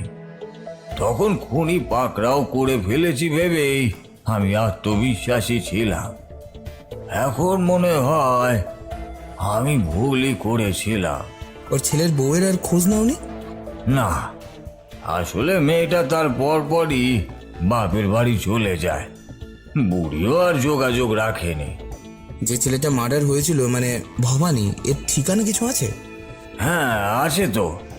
বলে একটা কাগজে ঠিকানাটা লিখে দেন রমাকান্ত। রমাকান্তের বাড়ি থেকে বেরোতেই অনিকের ফোন। সৌম্য তখন উত্তেজনায় ফুটছে। অনিককে কিছু বলতে না দিয়েই এইমাত্র রমাকাকুর কাছে শোনা কথাগুলো গড়গড় করে উগড়ে দেয়। অনেক চুপচাপ শুনে যায়। এরপর বলে, আচ্ছা, তুই এখনই একবার আমার বাড়ি আসতে পারবি? হ্যাঁ, এখনই আসি। ট্যাক্সি? বলেই সামনের হলুদ ট্যাক্সিটার দিকে হাত নাড়ায় সৌম্য। সৌম্য অনিকের বাড়িতে ঢুকে সোফায় যখন বসল, তখন রীতিমতন উত্তেজনায় কাঁপছে। ঢকঢক করে এক গ্লাস জল শেষ করে সৌম্য কিছুটা ধাতস্থ হয়। এবার বলা শুরু করে অনিক। তুই নিশ্চয়ই জানিস যে প্যারাসাইকোলজি বা পরামনোবিদ্যা ছিল আমার স্পেশালাইজেশনের বিষয়। এর আগে আমি রিইনকার্নেশন বা পুনর্জন্মের কেস হাতে পাইনি। এটাই আমার প্রথম কেস বলতে পারিস। পড়াশুনো করে যেটুকু জেনেছি তাতে বলতে পারি, পুনর্জন্ম হয়েছে বলে যারা যারা দাবি করে তারা গত জন্মের 20% বিষয়ে বলতে পারে। অনিকের কথা শুনে সৌম্যর গলায় এবার বিস্ময়। পুনর্জন্ম সত্যি আছে? তুই শান্তি দেবীর নাম শুনেছিস? ইন্টারনেটে শান্তি দেবীর নামে সার্চ করলে দেখতে পাবি স্বয়ং গান্ধীজি শান্তি দেবীর পুনর্জন্মের বিষয়ে তদন্তের নির্দেশ দিয়েছিলেন। স্বাধীনতার আগে ওই 30-এর দশকের ঘটনা। লুকদি বলে মথুরার এক মহিলা তার সন্তানের জন্মের সময় মারা যান। পরে শান্তি বলে একটি মেয়ে 4 বছর বয়স থেকে দাবি করতে থাকে সে আসলে লুকদি। স্বামী, সন্তান, এমনকি আগের বাড়ির ঠিকানা সবই সে বলতে থাকে। অথচ ওই জায়গার সাথে শান্তি দেবীর কোনো যোগাযোগই ছিল না। সংবাদপত্রে এ নিয়ে খুব হইচই পড়ে যায়। গান্ধীজি সংবাদপত্র পড়ে শান্তি দেবীর কথা জানতে পেরে 15 জনের সদস্যের কমিটি গড়ে দেন, যারা তদন্ত করে জানান লুকদি পরবর্তীকালে শান্তি নামে জন্মেছে। ইন্টারনেটে সার্চ করলে তুই এরকম অনেক পুনর্জন্মের ঘটনা জানতে পারবি। তবে বহু ভুয়ো ঘটনারও প্রমাণ পাওয়া গেছে। আচ্ছা, সোনার কেল্লায় আমরা যে মুকুলের ঘটনা দেখেছিলাম সেটা কি সত্যি? তাহলে শোন বলি। এই ঘটনার পেছনে ছিল প্রভু বলে একটি ছেলের ঘটনা। ছেলেটি দাবি করতে থাকে যে তার বাড়ি রাজস্থানের সেলিমপুরে। ভরতপুরের মহারাজা কিষণ সিংহ তাকে জিজ্ঞাসাবাদ করেন নিজে। প্রভু জানায় যে সেলিমপুরের গ্রামের একটি নির্দিষ্ট জায়গায় সে 5টা সোনার মুদ্রা পুঁতে রেখেছে। লোকজন তার কথা মতো খোঁজ করে সেই মুদ্রাগুলোর সন্ধানও পায়। এই ঘটনার সত্যতা নিয়ে গবেষণা করেছিলেন একজন বাঙালি, তার নাম হেমেন্দ্রনাথ বন্দ্যোপাধ্যায়। রাজস্থানে অধ্যাপনা করতেন তিনি। কলকাতায় তিনিই প্রথম প্যারাসাইকোলজি সোসাইটি প্রতিষ্ঠা করেন, যার আজীবন সদস্য ছিলেন সত্যজিৎ রায়। অনেকেই বলেন জানিস যে ওই সোনার কেল্লার হেমাঙ্গ হাজরা চরিত্রটা আসলে হেমেন্দ্রনাথ বন্দ্যোপাধ্যায়ের আদলেই তৈরি। এরপর সৌম্য কি বলবে ভেবে পায় না। অনিক আবার শুরু করে, যাই হোক, এবার তোকে বলি এডওয়ার্ড অস্ট্রিয়ানের কথা। তার দাবি ছিল গত জন্মে তিনি ছিলেন একজন সৈনিক, নাম ক্যারল বোমান। প্রথম বিশ্বযুদ্ধে গলায় গুলি লেগে তিনি মারা গিয়েছিলেন। ছোটবেলায় প্রায় তার গলায় ব্যথা হতো। পরবর্তীকালে ডাক্তাররা তার গলায় টনসিল অপারেশন করতে গিয়ে গলায় একটা ক্ষত আবিষ্কার করেন, যার সাথে গুলির ক্ষতের অনেকটাই মিল আছে। ইন্টারনেটে সার্চ করলে এটাও জানতে পারবি ইয়ান স্টিভেনসন ছিলেন বিখ্যাত একজন পরামনোবিদ্যার গবেষক। 40 বছর ধরে প্রায় 2500টি পুনর্জন্মের ঘটনার তদন্ত করেছিলেন তিনি। তাঁর 14টা বই এবং প্রায় 300টারও বেশি গবেষণাপত্র প্রকাশিত হয়েছে। চাইলে ইন্টারনেটে পেয়ে যাবি। সৌম্য এবার বলে ওঠে, এই ধরনের সাম্প্রতিক কোনো ঘটনা তোর জানা আছে? সাম্প্রতিক ঘটনা? ও হ্যাঁ, ইসরায়েলের অধিকৃত গোলান হাইটস বলে সিরিয়ার সীমান্তবর্তী অঞ্চলে মরুভূমিতে একটি গ্রাম আছে। সেই গ্রামের ড্রুস আদিবাসী সমাজের ছেলে বারবার সিরিয়ার একটা জায়গার কথা বলতে থাকে। ওখানে নাকি সে থাকতো। তার মাথায় কুড়ুল দিয়ে আঘাত করে তাকে হত্যা করা হয়েছে। একজন পরামনোবিদ, নাম ডক্টর ল্যাসচ, ছেলেটিকে নিয়ে সেই জায়গাতে যান। ছেলেটি সেখানকার অনেককেই চিনতে পারে, তাদের নাম বলতে থাকে। একটি লোককে দেখে সে চিৎকার করে জানায় এই লোকটি নাকি তার খুনি। ছেলেটি তখন গত জন্মে তার কি নাম ছিল সেটাও জানায়। সেখানকার লোকজন স্বীকার করে যে এই নামের লোকটি বেশ কিছুদিন হলো নিখোঁজ। এরপর ছেলেটি বলে খুন করে কোথায় তার দেহ মাটি চাপা দিয়ে রাখা হয়েছে সে জানে। জায়গাটা সে দেখিয়েও দেয়। সঙ্গে সঙ্গে সেই জায়গাটা খুঁড়ে একটা কঙ্কাল পাওয়া যায়। গায়ে তার কৃষকের পোশাক, খুলি দুভাগ করা। এরপর সেই লোকটাকে গ্রেপ্তার করার দাবি উঠলেও সিরিয়ায় পুনর্জন্মের বৈজ্ঞানিক ভিত্তির কোনো আইন না থাকায় লোকটাকে পুলিশ গ্রেপ্তার করেনি। তবে অজ্ঞাত পরিচয় আততায়ীর বিরুদ্ধে পুলিশ মামলা রুজু করে। 2009 সালে ডক্টর ল্যাসচ মারা যাওয়ায় কেসটা ধামাচাপা পড়ে যায়। এত কথা বলার পর অনেকে একটু চুপ করে, তারপর বলে, ঠিক আছে, আমায় কিছু খোঁজ খবর করতে হবে জানিস, ওই রোহিত মানে ভবানীর নামে। ও হ্যাঁ, আর রমা কাকু যে ঠিকানাটা দিয়েছে ওটা একবার আমাকে দিয়ে যেত। তার সাথে রমা কাকুর ফোন নাম্বারটাও আমাকে দে। আমি ভাবছি একবার রমা কাকুকে নিয়ে ভবানীর বাড়িতে যাব। তা তুই আর কদিন আছিস? আর ছুটি নেই রে, বারবার স্কুল থেকে ফোন করছে। রোহিতের বাপ মাও অধৈর্য হয়ে উঠেছে। আসলে ছেলেকে ছেড়ে এতদিন ওরা থাকেননি তো। ঠিক আছে, তুই গিয়ে বরং স্কুলে জয়েন কর। আমি তোকে কদিন বাদে ফোন করছি। কি হলো না হলো তোকে আমি সব ফোনে জানাবো, কেমন? সৌম্য সম্মতি জানিয়ে বেরিয়ে আসে বাইরে। একটু হালকা লাগছে তার। আজ রাতের ট্রেনেই সে বেরিয়ে যাবে। তার আগে কিছু জরুরি কেনাকাটা আছে। ধর্মতলার উদ্দেশ্যে মেট্রোয় চাপে সৌম্য। সৌম্য বেরিয়ে যেতেই অনেক রমা কাকুর ফোন নম্বরে ডায়াল করল। রমাকান্ত ওকে একবারেই চিনতে পারলেন। হ্যাঁ, আমি সৌম্যর কাছে তোমার কথা শুনেছি। ছেলেটাকে নিয়েও তোমার কাছেই গেছিল শুনলাম। কাকু, আপনার ভবানীর বাড়ির ঠিকানাটা নিশ্চয়ই জানা আছে? হ্যাঁ, তা আছে। এছাড়া ওখানকার লোকাল থানা তো আছেই, দরকারে ওদেরও হেল্প নেব। তাহলে কাকু, ভাবছি আপনাকে নিয়ে ভবানীর বাড়িতে একবার যাব। নেক্সট রোববারে সকালবেলায় আমার গাড়িটা নিয়ে বেরিয়ে পড়ব। আপনার ঠিকানাটা সৌম্য আমায় দিয়ে গেছে। ঠিক সকাল 8টার সময় আপনাকে আমার গাড়িতে তুলে নেব। ব্রেকফাস্ট রাস্তায় করে নেব, কেমন? তা কোনো অসুবিধা নেই তো? না না, অসুবিধার কি আছে, আমি রেডি থাকবো, কোনো চিন্তা করো না তুমি। রমাকান্ত হাজরা তখন উত্তেজনায় ফুটছেন। অবসর জীবনে আবার চাকরি জীবনের সেই উত্তেজনা তার কাছে ফিরে এসেছে। এই সুযোগ তিনি সহজে ছাড়বেন না। আচ্ছা বেশ, তাহলে কাকু আজকে রাখছি। নেক্সট রবিবার সকাল 8টা দেখা হচ্ছে। বলে ফোনটা কেটে দিল অনিক। তার মাথায় তখন অজস্র চিন্তা।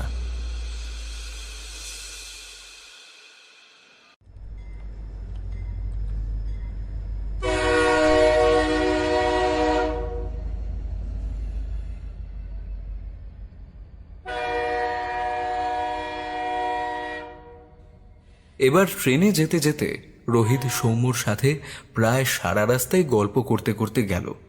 একদম স্বাভাবিক একটা 17-18 বছর বয়সের ছেলের যে গল্প হতে পারে সেই রকমই গল্প।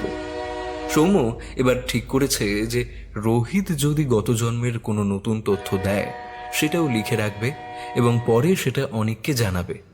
তবে ট্রেনে সেরকম কিছুই হলো না। স্কুলে জয়েন করে তারপরে বলার মতো বিশেষ কিছুই ঘটেনি। তবে পাঁড়েজি আর তার স্ত্রী যেন ওর প্রতি বিশেষ খেয়াল রাখতে শুরু করেছে বলে মনে হলো সৌম্যর। আজকাল মাঝে মাঝেই রোহিতের হাত দিয়ে রাতে মাছ মাংস পাঠানো শুরু করেছেন ওর মা।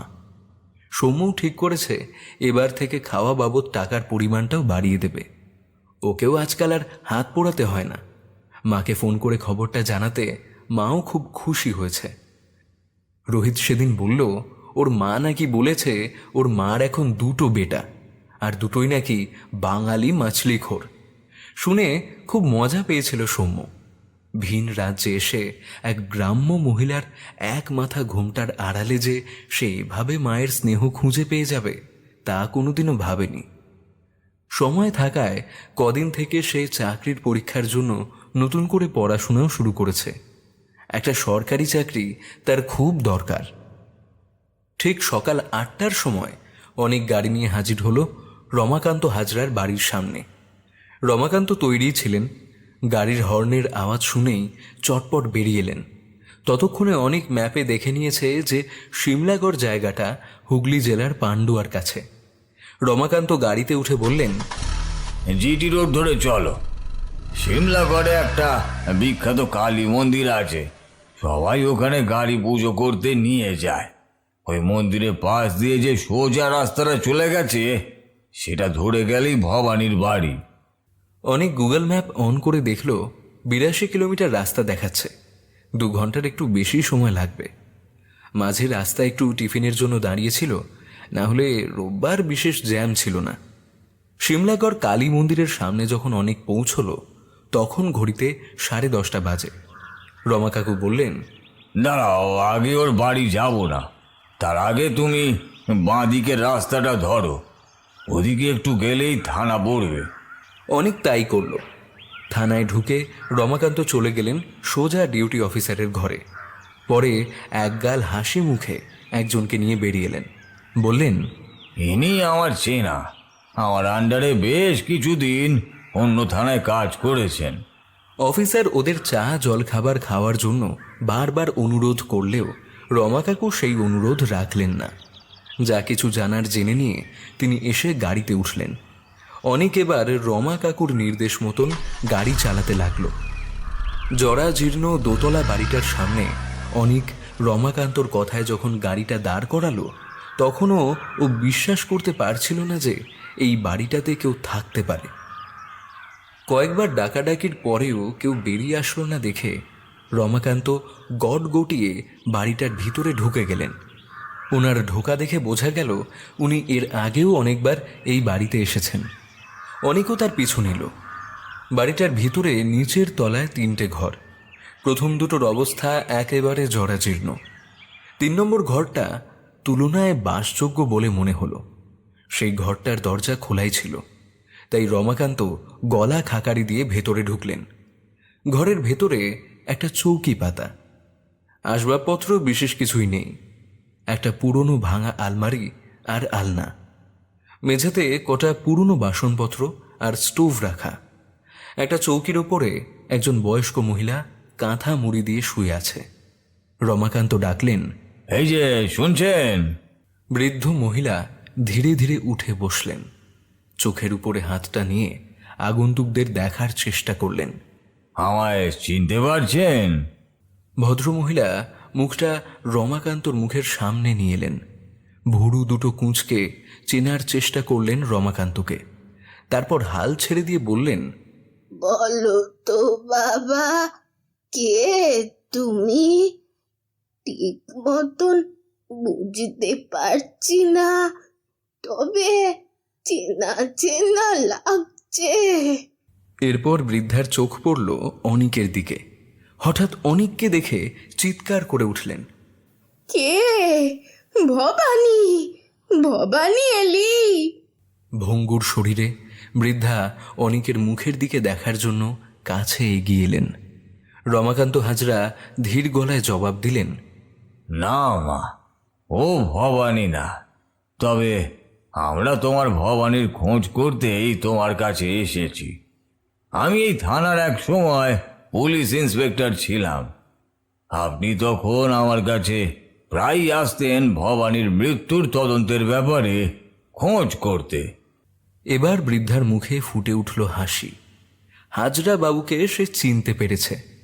রমাকান্ত আর সময় নষ্ট না করে সরাসরি জিজ্ঞাসা করল, আচ্ছা, আপনার বৌমা এখন কোথায় থাকে জানেন? সে ডাইনি তো কবেই দূর হয়েছে, আমার ছেলেকে ওই খেয়েছে। আপনার ছেলের আর বৌমার কি কোনো ছবি আছে আপনার কাছে? রমাকান্তর গলায় যেন সেই পুরনো পুলিশি মেজাজ। বৃদ্ধা এবার চৌকি ছেড়ে ধীরে ধীরে উঠলেন। এরপর আস্তে আস্তে নোনা ধরা দেওয়ালের দিকে এগিয়ে গেলেন। এরপর হাতে একটা বাঁধানো ফটো নিয়ে ধীরে ধীরে এগিয়ে এলেন। ছবিটা রমাকান্ত হাতে নিলেন। সদ্য বিয়ের পর তোলা সুখী দম্পতির ছবি। মোবাইল বার করে ছবিটার উপরে মোবাইলের ক্যামেরাটা ক্লিক করলেন রমাকান্ত। এতক্ষণ চুপচাপ ছিল অনেক। এবার বলল, আপনার ছেলের কোনো স্মৃতিচিহ্ন আমাকে দিতে পারবেন? বৃদ্ধা কিছুক্ষণ কি যে চিন্তা করলেন। তারপর চৌকির নিচ থেকে বের করলেন একটা লাল রঙের হেলমেট। সামনের প্লাস্টিকের স্বচ্ছ অংশটা ভাঙা। জিনিসটা অনেক পুরনো দেখেই বোঝা যাচ্ছে। বৃদ্ধা বললেন, থানা থেকে পুলিশ আমার ছেলের মোটর সাইকেল আর হেলমেটটা দিয়ে গিয়েছিল। মোটর সাইকেলটা পেটের দায়ে বিক্রি করে দিয়েছি। এই এই হেলমেটটাই রয়ে গেছে। অনেক হাত বাড়িয়ে হেলমেটটা নিল। এরপর রমাকান্ত মানি ব্যাগটা বার করে সেখান থেকে কিছু টাকা নিয়ে বৃদ্ধার হাতে দিলেন। উনি কিছুতেই নিতে চাইছিলেন না। রমাকান্ত খুব জোর করায় নিলেন। ধীরে ধীরে বললেন, তোমরা আবার এসো বাবা, আর পারলে আমার ভবানীকে যে বা যারা মেরেছে তাদের শাস্তি দিও। তবে ভবানী আবার আসবেই। ও মাঝে মাঝে আমার স্বপ্নে আসে, বলে ও নাকি ফিরে এসেছে। পরস্পরের দিকে মুখ চাওয়াচাওয়ি করে দুজনে ধীরে ধীরে ঘর থেকে বেরিয়ে এলেন। অনেক রমাকান্তকে নামিয়ে দিয়ে বাড়িতে পৌঁছে খাওয়া দাওয়া করে একটু বিশ্রাম নিচ্ছিল। চোখটা প্রায় লেগেই এসেছিল। এমন সময় হঠাৎ মোবাইলের রিংটোন শুনে একটু বিরক্ত হয়েই ফোনটা রিসিভ করলো। ওপার থেকে শঙ্কর বাবুর গলা শোনা গেল। স্যার, আমি শঙ্কর বলছি। হ্যাঁ, বলুন। কিছুটা ঘুম ঝরানো গলায় উত্তর দিল অনিক। স্যার, এবারে দুর্গাপুজোর একাদশীর দিন আমার দীঘার হোটেলের উদ্বোধন হবে। লক্ষ্মী পুজোর দিন অবধি থেকে তারপরে স্যার আপনাদের ছুটি। এই কদিন আপনি আমাদের অতিথি স্যার, আসতেই হবে। কিন্তু আর একটা কথা স্যার, আপনার বন্ধুদেরও নিয়ে আসবেন। ঠিক আছে। তাহলে স্যার ওই কথাই রইল। হ্যাঁ, একাদশীর দিন আমি গাড়ি পাঠিয়ে দেবো স্যার। সময়টা বলে দেবেন, তাহলেই হবে। রাখছি তাহলে। বলে ফোনটা কেটে দিল অনিক। এরপর এক কাপ চা খেয়ে একটু চাঙ্গা হওয়ার পর সৌম্যকে ফোন করল। সমস্ত ঘটনা আদ্যপান্ত খুলে বলল সৌম্যকে। সাথে শঙ্করবাবুর নেমন্তন্নর বিষয়টাও বলল। সৌম্য উৎসাহের সঙ্গে রাজি হয়ে গেল। অনিক বলল, রোহিতকেও আনিস, ওর সাথে কটা সিটিং করে নেব। রদ দেখা কলা বেচা দুটোই হবে। তাহলে রামু কাকাকেও ডেকে নে, উনি থাকলে আমাদের সুবিধাও হবে। তাছাড়া ওনারও এই কেসটার ব্যাপারে খুব উৎসাহ। নিশ্চয়ই। তাহলে তুই একবার ফোন করে নিস ওনাকে, কেমন? আমি কাল ওনাকে ফোন করে কনফার্ম করে নেব। একাদশীর দিন সকালবেলা কালো স্করপিওটা যখন অনিকের বাড়ির সামনে দাঁড়ালো, তখন ঘড়িতে ঠিক 7টা বাজে। সৌম্য আর রোহিত আগেই পঞ্চমীর দিন কলকাতায় চলে এসেছিল। দশমীর রাতে ওরা অনিকের বাড়িতেই ছিল। কলকাতার পুজো দেখে রোহিত দারুণ খুশি। আজ আবার ঘুরতে যাচ্ছে। ওর আনন্দের কোনো সীমাই নেই। আগে থেকে রমা কাকুকে বলা ছিল ওরা ওনাকে বাড়ি থেকে নিয়ে দীঘার পথে রওনা দেবে। একাদশের দিনের কলকাতা তখনও পুজোর আমেজ কাটিয়ে উঠতে পারেনি। রমাকান্তর বাড়ির সামনে এসে ওরা দেখল উনি একটা সুটকেস হাতে রেডি হয়ে বাড়ির বাইরে দাঁড়িয়ে আছেন। গাড়ি থামতেই নিজেই দরজা খুলে তড়াক করে গাড়িতে ড্রাইভারের পাশে সামনের সিটে বসে পড়লেন। এই বয়সেও ওনার প্রাণশক্তি দেখে ওরা অবাক হয়ে গেল। বেলা 12টা নাগাদ ওরা দীঘায় পৌঁছে গেল। মাঝে কাঁথিতে ব্রেকফাস্টের জন্য থেমেছিল, না হলে রাস্তা মোটামুটি ফাঁকাই ছিল। ওল্ড দীঘা বাস স্ট্যান্ডের কাছেই হোটেলটা। গাড়িটা হোটেলের সামনে দাঁড়াতেই শঙ্করবাবু দলবল নিয়ে ওদের অভ্যর্থনা জানাতে বেরিয়ে এলেন। সকলকে কপালে চন্দনের ফোঁটা আর গোলাপ দিয়ে বরণ করে ভেতরে নিয়ে গেলেন শঙ্করবাবু। একজন বছর 40-এর সুশ্রী চেহারার ভদ্রলোক ওদের নিয়ে একটা দরজা খুলে প্রবেশ করলো। বাইরে একটা ডাইনিং প্লেস, পেছনে পাশাপাশি দুটো ঘর খুলে এসি চালু করে দিয়ে চলে গেলেন। একজন কর্মচারী ওদের মালপত্র নিয়ে হাজির হলো। শঙ্করবাবু প্লেটে করে এক গাদা মিষ্টি নিয়ে হাজির হলেন। পেছনে সেই ভদ্রলোক, ওনার হাতে ট্রেতে 4 গ্লাস শরবত। এই ভিআইপি ট্রিটমেন্ট পেয়ে অনেকটা যেন একটু সংকোচ বোধ করছিল, তাই পরিবেশটা হালকা করার জন্য অনেক প্রশ্ন করল। আপনার নাম? আমায় বিকেডি বলেই ডাকবেন। আমার নামটা একটু বড় বলে আমি ছোট করে নিয়েছি। কোনো দরকার হলে ইন্টারকমে ডাকবেন, আমি হাজির হয়ে যাব। এখন একটু ফ্রেশ হয়ে নিন, অনেকটা জার্নি করে এসেছেন। ঠিক দুটোই বড় ডাইনিং হলে লাঞ্চ। আজ আপনারাই প্রধান অতিথি। আমি আসছি স্যার। এক নিঃশ্বাসে কথাগুলো বলে দুজন বিদায় নিল। ওরা বেরিয়ে যেতে রমাকান্ত আর অনিক ডান দিকের ঘরে, আর সৌম্য আর রোহিত বাম দিকের ঘরে ঢুকে পড়ল। রোহিত দুটো মিষ্টি খেলেও ওরা শরবত ছাড়া আর কিছুই খেলো না। এরপর ওরা সবাই স্নান করে বিছানায় গা এলিয়ে দিল। ওরা সবাই ঘুমিয়ে পড়েছিল। দরজা ধাক্কানোর আওয়াজে অনিক জেগে উঠল। দরজা খুলে দেখে বিকেডি দাঁড়িয়ে আছে। চলুন স্যার, লাঞ্চ রেডি। ঠিক আছে, আপনি যান, আমরা আসছি। এরপর সবাই মিলে যখন ডাইনিং হলে ঢুকলো, দেখলো প্রায় 10-12 জন লোক সেখানে হাজির। শঙ্করবাবু ছাড়া একমাত্র ওনার স্ত্রীকেই চেনে অনেক। শঙ্করবাবুর স্ত্রী ওদের দেখেই ছুটে এলেন। মাঝবয়সী ভদ্রমহিলার গোলগাল ভারী ফর্সা চেহারা, এক মাথা সিঁদুর আর গরদের শাড়িতে ওনাকে দেখে সমর নিজের মায়ের কম বয়সের চেহারাটা মনে পড়ল। রোহিত এক দৃষ্টি তাকিয়ে রইল ওনার দিকে। রমাকান্ত অন্যমনস্কভাবে কি যেন ভাবছিলেন। শঙ্করবাবুর ডাকে সম্বিত ফিরল। এই হলো আমার শালি, ভাইরা আর ওদের ছেলে। বলে একজন হাল ফ্যাশনের পোশাক পরা, চড়া মেকআপ করা মহিলার দিকে দিক নির্দেশ করলেন শঙ্করবাবু।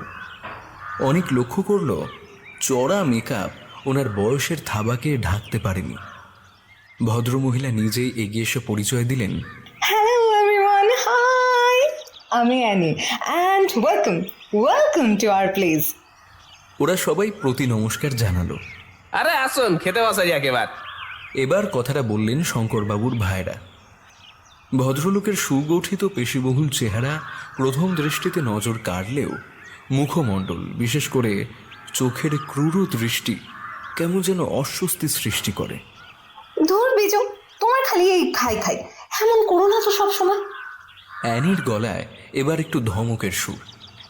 স্ত্রীর ধমকে বড়সড় চেহারার লোকটা কেমন যেন গুটিয়ে গেলেন। সবাই টেবিলে বসে পড়ল। খাওয়া দাওয়ার এলাহি আয়োজন। সৌম্যরা প্রথমে একটু ইতস্তত করলেও হালকা কথাবার্তায় পরিবেশটা ক্রমশ হালকা হয়ে গেল। এই এলাহি খাওয়া দাওয়ার পর একটু না গড়িয়ে নিলে হয় না। ওদের ঘর পর্যন্ত পৌঁছে দিয়ে যাওয়ার আগে শঙ্করবাবু বললেন, ঠিক 5টার সময় উদ্বোধন। পুরোহিত মশাই সময় ঠিক করে দিয়েছেন। আপনারা ছাড়াও লোকাল থানার বড়বাবু আর স্থানীয় কিছু লোকজন থাকবেন। বুঝতে তো পারছেন স্যার, নতুন ব্যবসা, এদের তো হাতে রাখতেই হবে। সে ঠিক আছে, আপনি বরং একটু বাদে 2 বোতল ঠান্ডা জল পাঠিয়ে দেবেন। রমাকান্ত ঘরের ভেতর থেকেই হুকুমের স্বরে বললেন, নিশ্চয়ই স্যার। আর কিছু?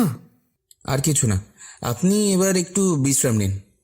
একগাল হেসে শঙ্করবাবু বিদায় নিলেন। কিছুক্ষণের মধ্যে সবাই শুয়ে পড়লেও অনেকের ঘুম আসছিল না। রমাকান্তবাবু রীতিমতো নাক ডাকা শুরু করে দিয়েছিলেন। অনেক নিজের সুটকেসটা খুলে তার সব জিনিসপত্রগুলো বার করতে লাগলো। লাল রঙের পুরনো হেলমেটটা হাতে নিয়ে কি যেন একটা চিন্তা করছিল। এমন সময় দরজায় নক হলো। বিরক্তির সঙ্গে দরজা খুলে অনেক দেখল দরজায় রুম সার্ভিসের একটি অল্প বয়স্ক ছেলে হাতে দুটো জলের বোতল নিয়ে দাঁড়িয়ে আছে। পেছনে শঙ্করবাবুর শালি আর ভাইরা। ভদ্রলোক বললেন, আপনাদের সাথে একটু ভালো করে পরিচয় করতে এলাম।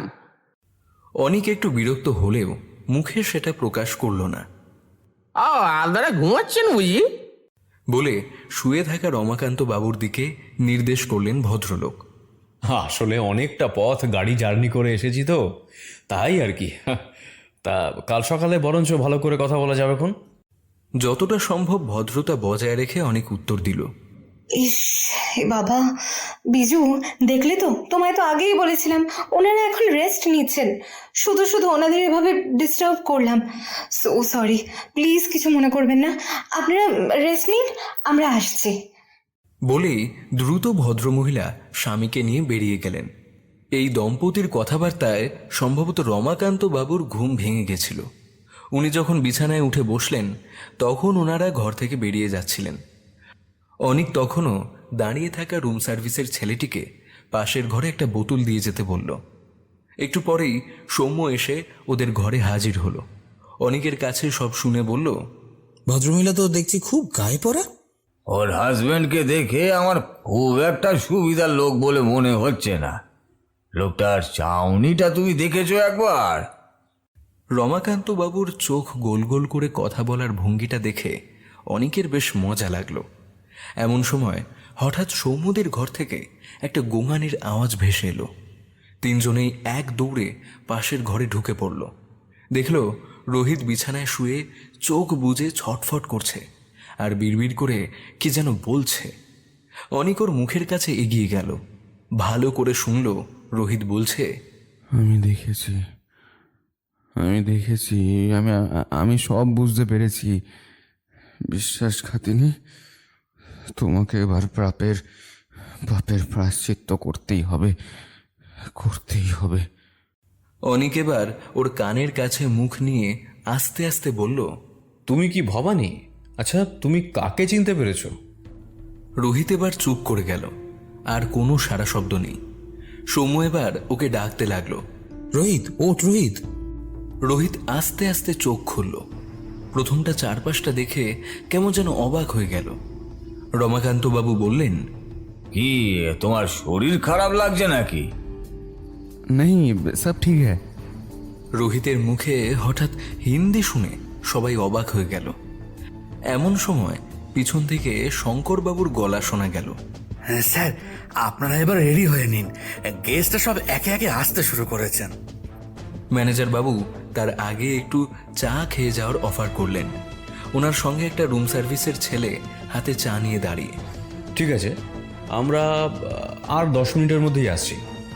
উদ্বোধন পর্ব মিটতে প্রায় সন্ধে 7টা বেজে গেল। এরপর আরেকবার চা আর বেশ ভারী জলখাবার খেয়ে ওরা চারজন হাঁটতে বের হলো। রাত 10টায় ডিনার খাবে বলে ম্যানেজারকে জানিয়ে ওরা বের হলো।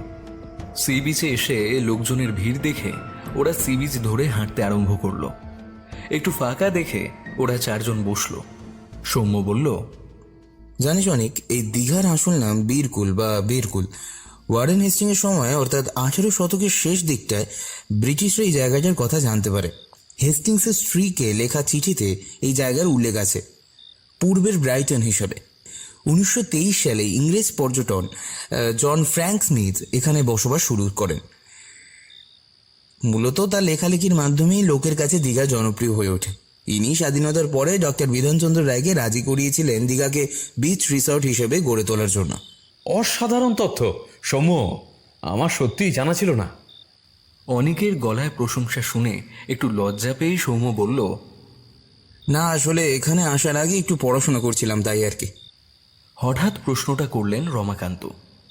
আচ্ছা সৌম্য, তুমি তো এত পড়াশুনো করো, পুনর্জন্ম নিয়ে তোমার কি মত একটু শুনি তো। কিছুক্ষণ চুপ থেকে সৌম্য বলল, রোহিতের ঘটনার পর এই নিয়ে কিছু পড়াশোনা করেছি। তারপর আমি যেটা ভেবেছি সেটা শুনলে লোকজন হাসবে। আরে ভাই, আমরা তো লোকজন নই, আমাদের বলতো তোর থিওরি। আচ্ছা, তোরা কি মনে করিস, এক জন্মে রবীন্দ্রনাথ হওয়া যায়, বা সচিন বা মারাদোনা হওয়া যায়? তাহলে কি তুমি বলতে চাইছো যে এদের সবার পুনর্জন্ম হয়েছে? আচ্ছা, তোরা নিশ্চয়ই লক্ষ্য করেছিস বহু বাচ্চাই এমন অনেক কিছু করে ফেলে যা তাকে কেউ শেখায়নি, বা বহু ছোট ছোট ছেলে মেয়ে বিভিন্ন ক্ষেত্রে অসাধারণ কিছু পারফরমেন্স করে যা সেই বয়সে ছেলে মেয়েদের পক্ষে অসম্ভব। আমার থিওরি হলো এই বিদ্যে ওর গত জন্মের অর্জিত, যার কিছুটা ও এই জন্মে পেয়েছে। সে তো প্রতিটা মানুষই কিছুটা বিদ্যা অর্জন করছে, তাহলে সবারই কি পরবর্তী জন্মে সে বিদ্যা থেকে যাবে? অবশ্যই। পুনর্জন্ম নিয়ে পড়াশোনা করতে গিয়ে আমি দেখলাম বৌদ্ধ ধর্মর মূল কথাই হলো পুনর্জন্ম ও নির্বাণ। একজন মানুষ এই জন্মের অধীত বিদ্যা, সে ভালোই হোক বা খারাপ হোক, পরের জন্মে সেটা কিছুটা হলেও বহন করবে। এইভাবেই সে ক্রমশ উন্নতি লাভ করবে এবং শেষে অপটিমাম লেভেলে পৌঁছে গেলে তার মুক্তি বা নির্বাণ লাভ করবে। আর যে খারাপ কাজ করবে? হঠাৎ রোহিতের গলায় প্রশ্নটা শুনে সবাই ওর দিকে তাকালো। আসলে এই সিরিয়াস আলোচনার মধ্যে রোহিত যে ওদের সঙ্গে আছে সেটাই সবাই ভুলে গেছিল। আর সে যখন অপটিমাম লেভেলে পৌঁছে যাবে? অনেকের প্রশ্নটা শেষ হতে না দিয়েই সৌম্য উত্তর দিল, সে তখন হবে জিরো। এবার তার পজিটিভ দিকে যাত্রা শুরু হবে। শেষে উন্নত থেকে উন্নততর জীবন কাটিয়ে তার নির্বাণ লাভ ঘটলে তবেই হবে তার মানব জন্ম থেকে মুক্তি। আমার এক মামাতো ভাই হিমালয়ের পাহাড়ে পাহাড়ে ঘুরে বেড়াতো। তিব্বতে অনেক দিন ছিল। সে আমার কাছে যখন আসতো তখন এই ধরনেরই কথাবার্তা বলতো। পরে সে সাধু হয়ে যায়। বহুদিন তার আর কোনো খোঁজ পাইনি। তবে সব ধর্মেই কিন্তু এই জন্মে ভালো কাজ করার কথা বলা আছে। সেই সঙ্গে স্বর্গ নরকের কথাও বলা হয়েছে। পাপ আর পুণ্যের কনসেপ্টের কথাও এসেছে।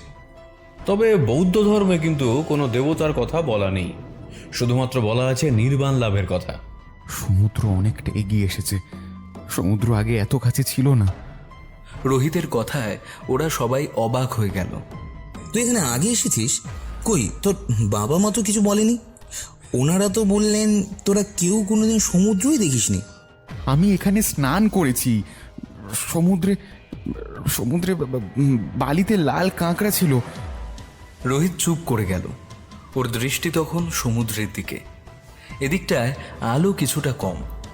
রাতের আধারে সমুদ্রের জলের ফসফরাসের জন্য সাদা ঢেউগুলোর ফেনা স্পষ্ট দেখা যাচ্ছে।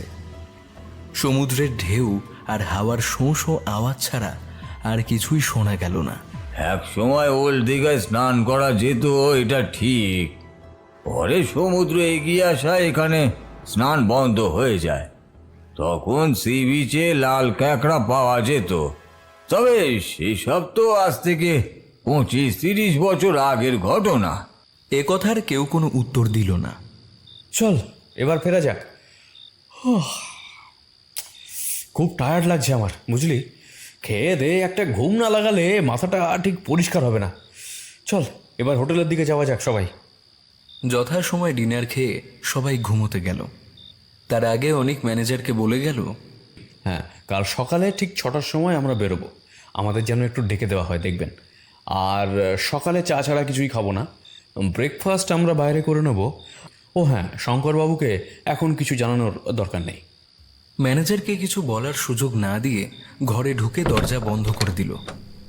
ওর এখন একটা টানা ঘুম দরকার। একটানা অনেকক্ষণ ঘুমিয়েছিল অনেক। মাঝরাতে গলা শুকিয়ে যাওয়ায় উঠে বোতল থেকে ঢকঢক করে অনেকটা জল খেলো। হঠাৎই ওর চোখ গেল বাথরুমের দিকে। বাথরুমের দরজাটা খোলা। ও নিজে হাতে দরজাটা বন্ধ করেছিল, তবে ছিটকিনি দেয়নি। তারপর ভাবল রমাকান্তবাবু হয়তো দরজা বন্ধ করতে ভুলে গিয়েছিলেন। কি মনে হতে ঘরের আলোটা জ্বালালো। চারিদিকে ভালো করে লক্ষ্য করলো। ওর মনে হতে লাগলো এই ঘরে রাতে একটু আগে কেউ ঢুকেছিল। মেঝের দিকে তাকাতেই সেখানে দেখল জুতোর কাদা পায়ের ছাপ। একই রকম ছাপ ঘরের মেঝেতে আরও কয়েকটা জায়গায় ছড়িয়ে রয়েছে। তার মানে ঘরে কেউ ঢুকেছিল রাতে। কিন্তু কেন? অনেক সবাইকে ডেকে তুলল। আগে দেখো কিছু খোয়া গেছে কিনা। অনেক দেখল সব ঠিকই আছে। তারপর ঘরের চারিদিক ভালো করে দেখে বলল, হেলমেটটা কোথায়? এটা তো ওই ওয়ার্ড্রপটার উপর রেখেছিলাম। সব কিছু ছেড়ে শেষে হেলমেট? ওটা কার কী কাজে লাগবে? ওরা এখানেই আছে। এই কারা আছে? বিজয় আর অনিতা। তুই তাদের চিনতে পেরেছিস? এখন বলতে পারবি তারা কারা? মুঝে নীন্দ আ রহা হ্যায়। তিনজন হতভম্বের মতো কিছুক্ষণের জন্য বসে রইল। কাল একবার সকালে লোকাল থানায় যাও। যদি সম্ভব হয় একটা চুরির ডায়েরি করো। তবে হোটেলের কাউকে কিছু জানানোর কোনো দরকার নেই। আমাদের এবার খুব সাবধানে থাকতে হবে। কাল পরশুর মধ্যেই এখান থেকে বেরিয়ে পড়ব। সকালেই শঙ্করবাবুর সাথে কথা বলবো, দরকারে বাসে চলে যাব। রমাকান্ত কোনো কথা না বলে নিজের ব্যাকপ্যাকটা খুললেন। সেখান থেকে বার করলেন একটা 4-5 ইঞ্চি লম্বা ধাতব একটা জিনিস।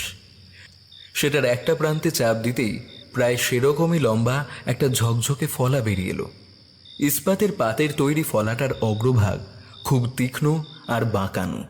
এটাকে বলে রামপুরি নাইফ। একজনকে জেলে যাওয়া থেকে বাঁচিয়েছিলাম বলে সে আমায় এটা উপহার দিয়েছিল। পরদিন সকালে প্রথমে ঘুম থেকে উঠলেন রমাকান্ত। চলো, এই সবাই রেডি হয়ে নাও, আজ আমরা সবাই সমুদ্রের পাড়ে সূর্যোদয় দেখব। এই রোহিতকেও ডেকে দাও সৌম। হোটেলের প্রধান দরজা খুলে ওরা যখন বাইরে এলো তখন দারোয়ান ছাড়া কাউকে দেখতে পেল না। চারিদিক প্রায় অন্ধকার, বাতাসে বেশ ঠান্ডা ভাব। ওরা হাঁটতে হাঁটতে সমুদ্রের দিকে যাওয়ার রাস্তায় চলে এলো। লোকজন খুব কম। একটা চায়ের দোকানের উনুন থেকে বেরোনো ধোঁয়া সমুদ্রের হাওয়ায় দ্রুত মিলিয়ে যাচ্ছে। চলো চলো, এই চা খাওয়া যাক। চা দোকানি জানালো একটু দেরি হবে। ওরা সবাই দোকানের সামনে রাখা বেঞ্চে বসলো। একটু পরেই খয়েরি চাদর মুড়ি দেওয়া একটা লোক এসে ওদের পাশে বসলো। ওড়িয়া টানের বাংলায় কত দেরি হবে জানতে চাইল। দোকানদার কোনো উত্তর দিল না।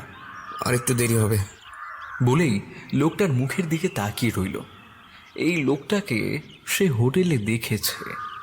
প্রথম দিন খাওয়া দাওয়ার সময় এই লোকটাই ওদের পরিবেশন করছিল শঙ্করবাবুর স্ত্রীর নির্দেশ মতো। তখনকার মতো ও কাউকে কিছু বলল না। চা পর্ব শেষ করে ওরা আবার হাঁটা লাগালো সি বিচের উদ্দেশ্যে। সি বিচে যখন ওরা পৌঁছালো তখন বেশ কিছু লোকজন এসে হাজির হয়ে গেছে। সবাই ওদের মতো সূর্যোদয় দেখতে হাজির। আকাশ বেশ লালচে হয়ে উঠেছে।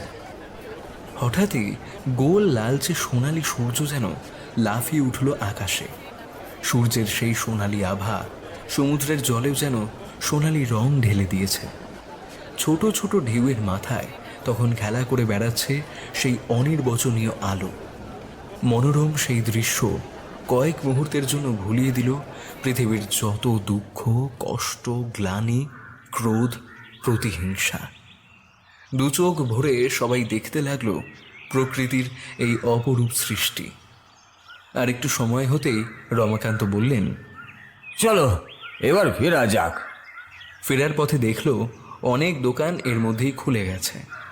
সৌম্য হঠাৎ দেখলো খয়েরি চাদর পরা লোকটা ওদের পেছন পেছন আসছে। কী ব্যাপার? লোকটা ওদের পিছু নিচ্ছে নাকি? ফিসফিস করে বিষয়টা সবাইকে জানাতেই রমাকান্ত পেছনে ফিরে হাঁটা লাগালেন। ওরাও ওনার পিছু নিল।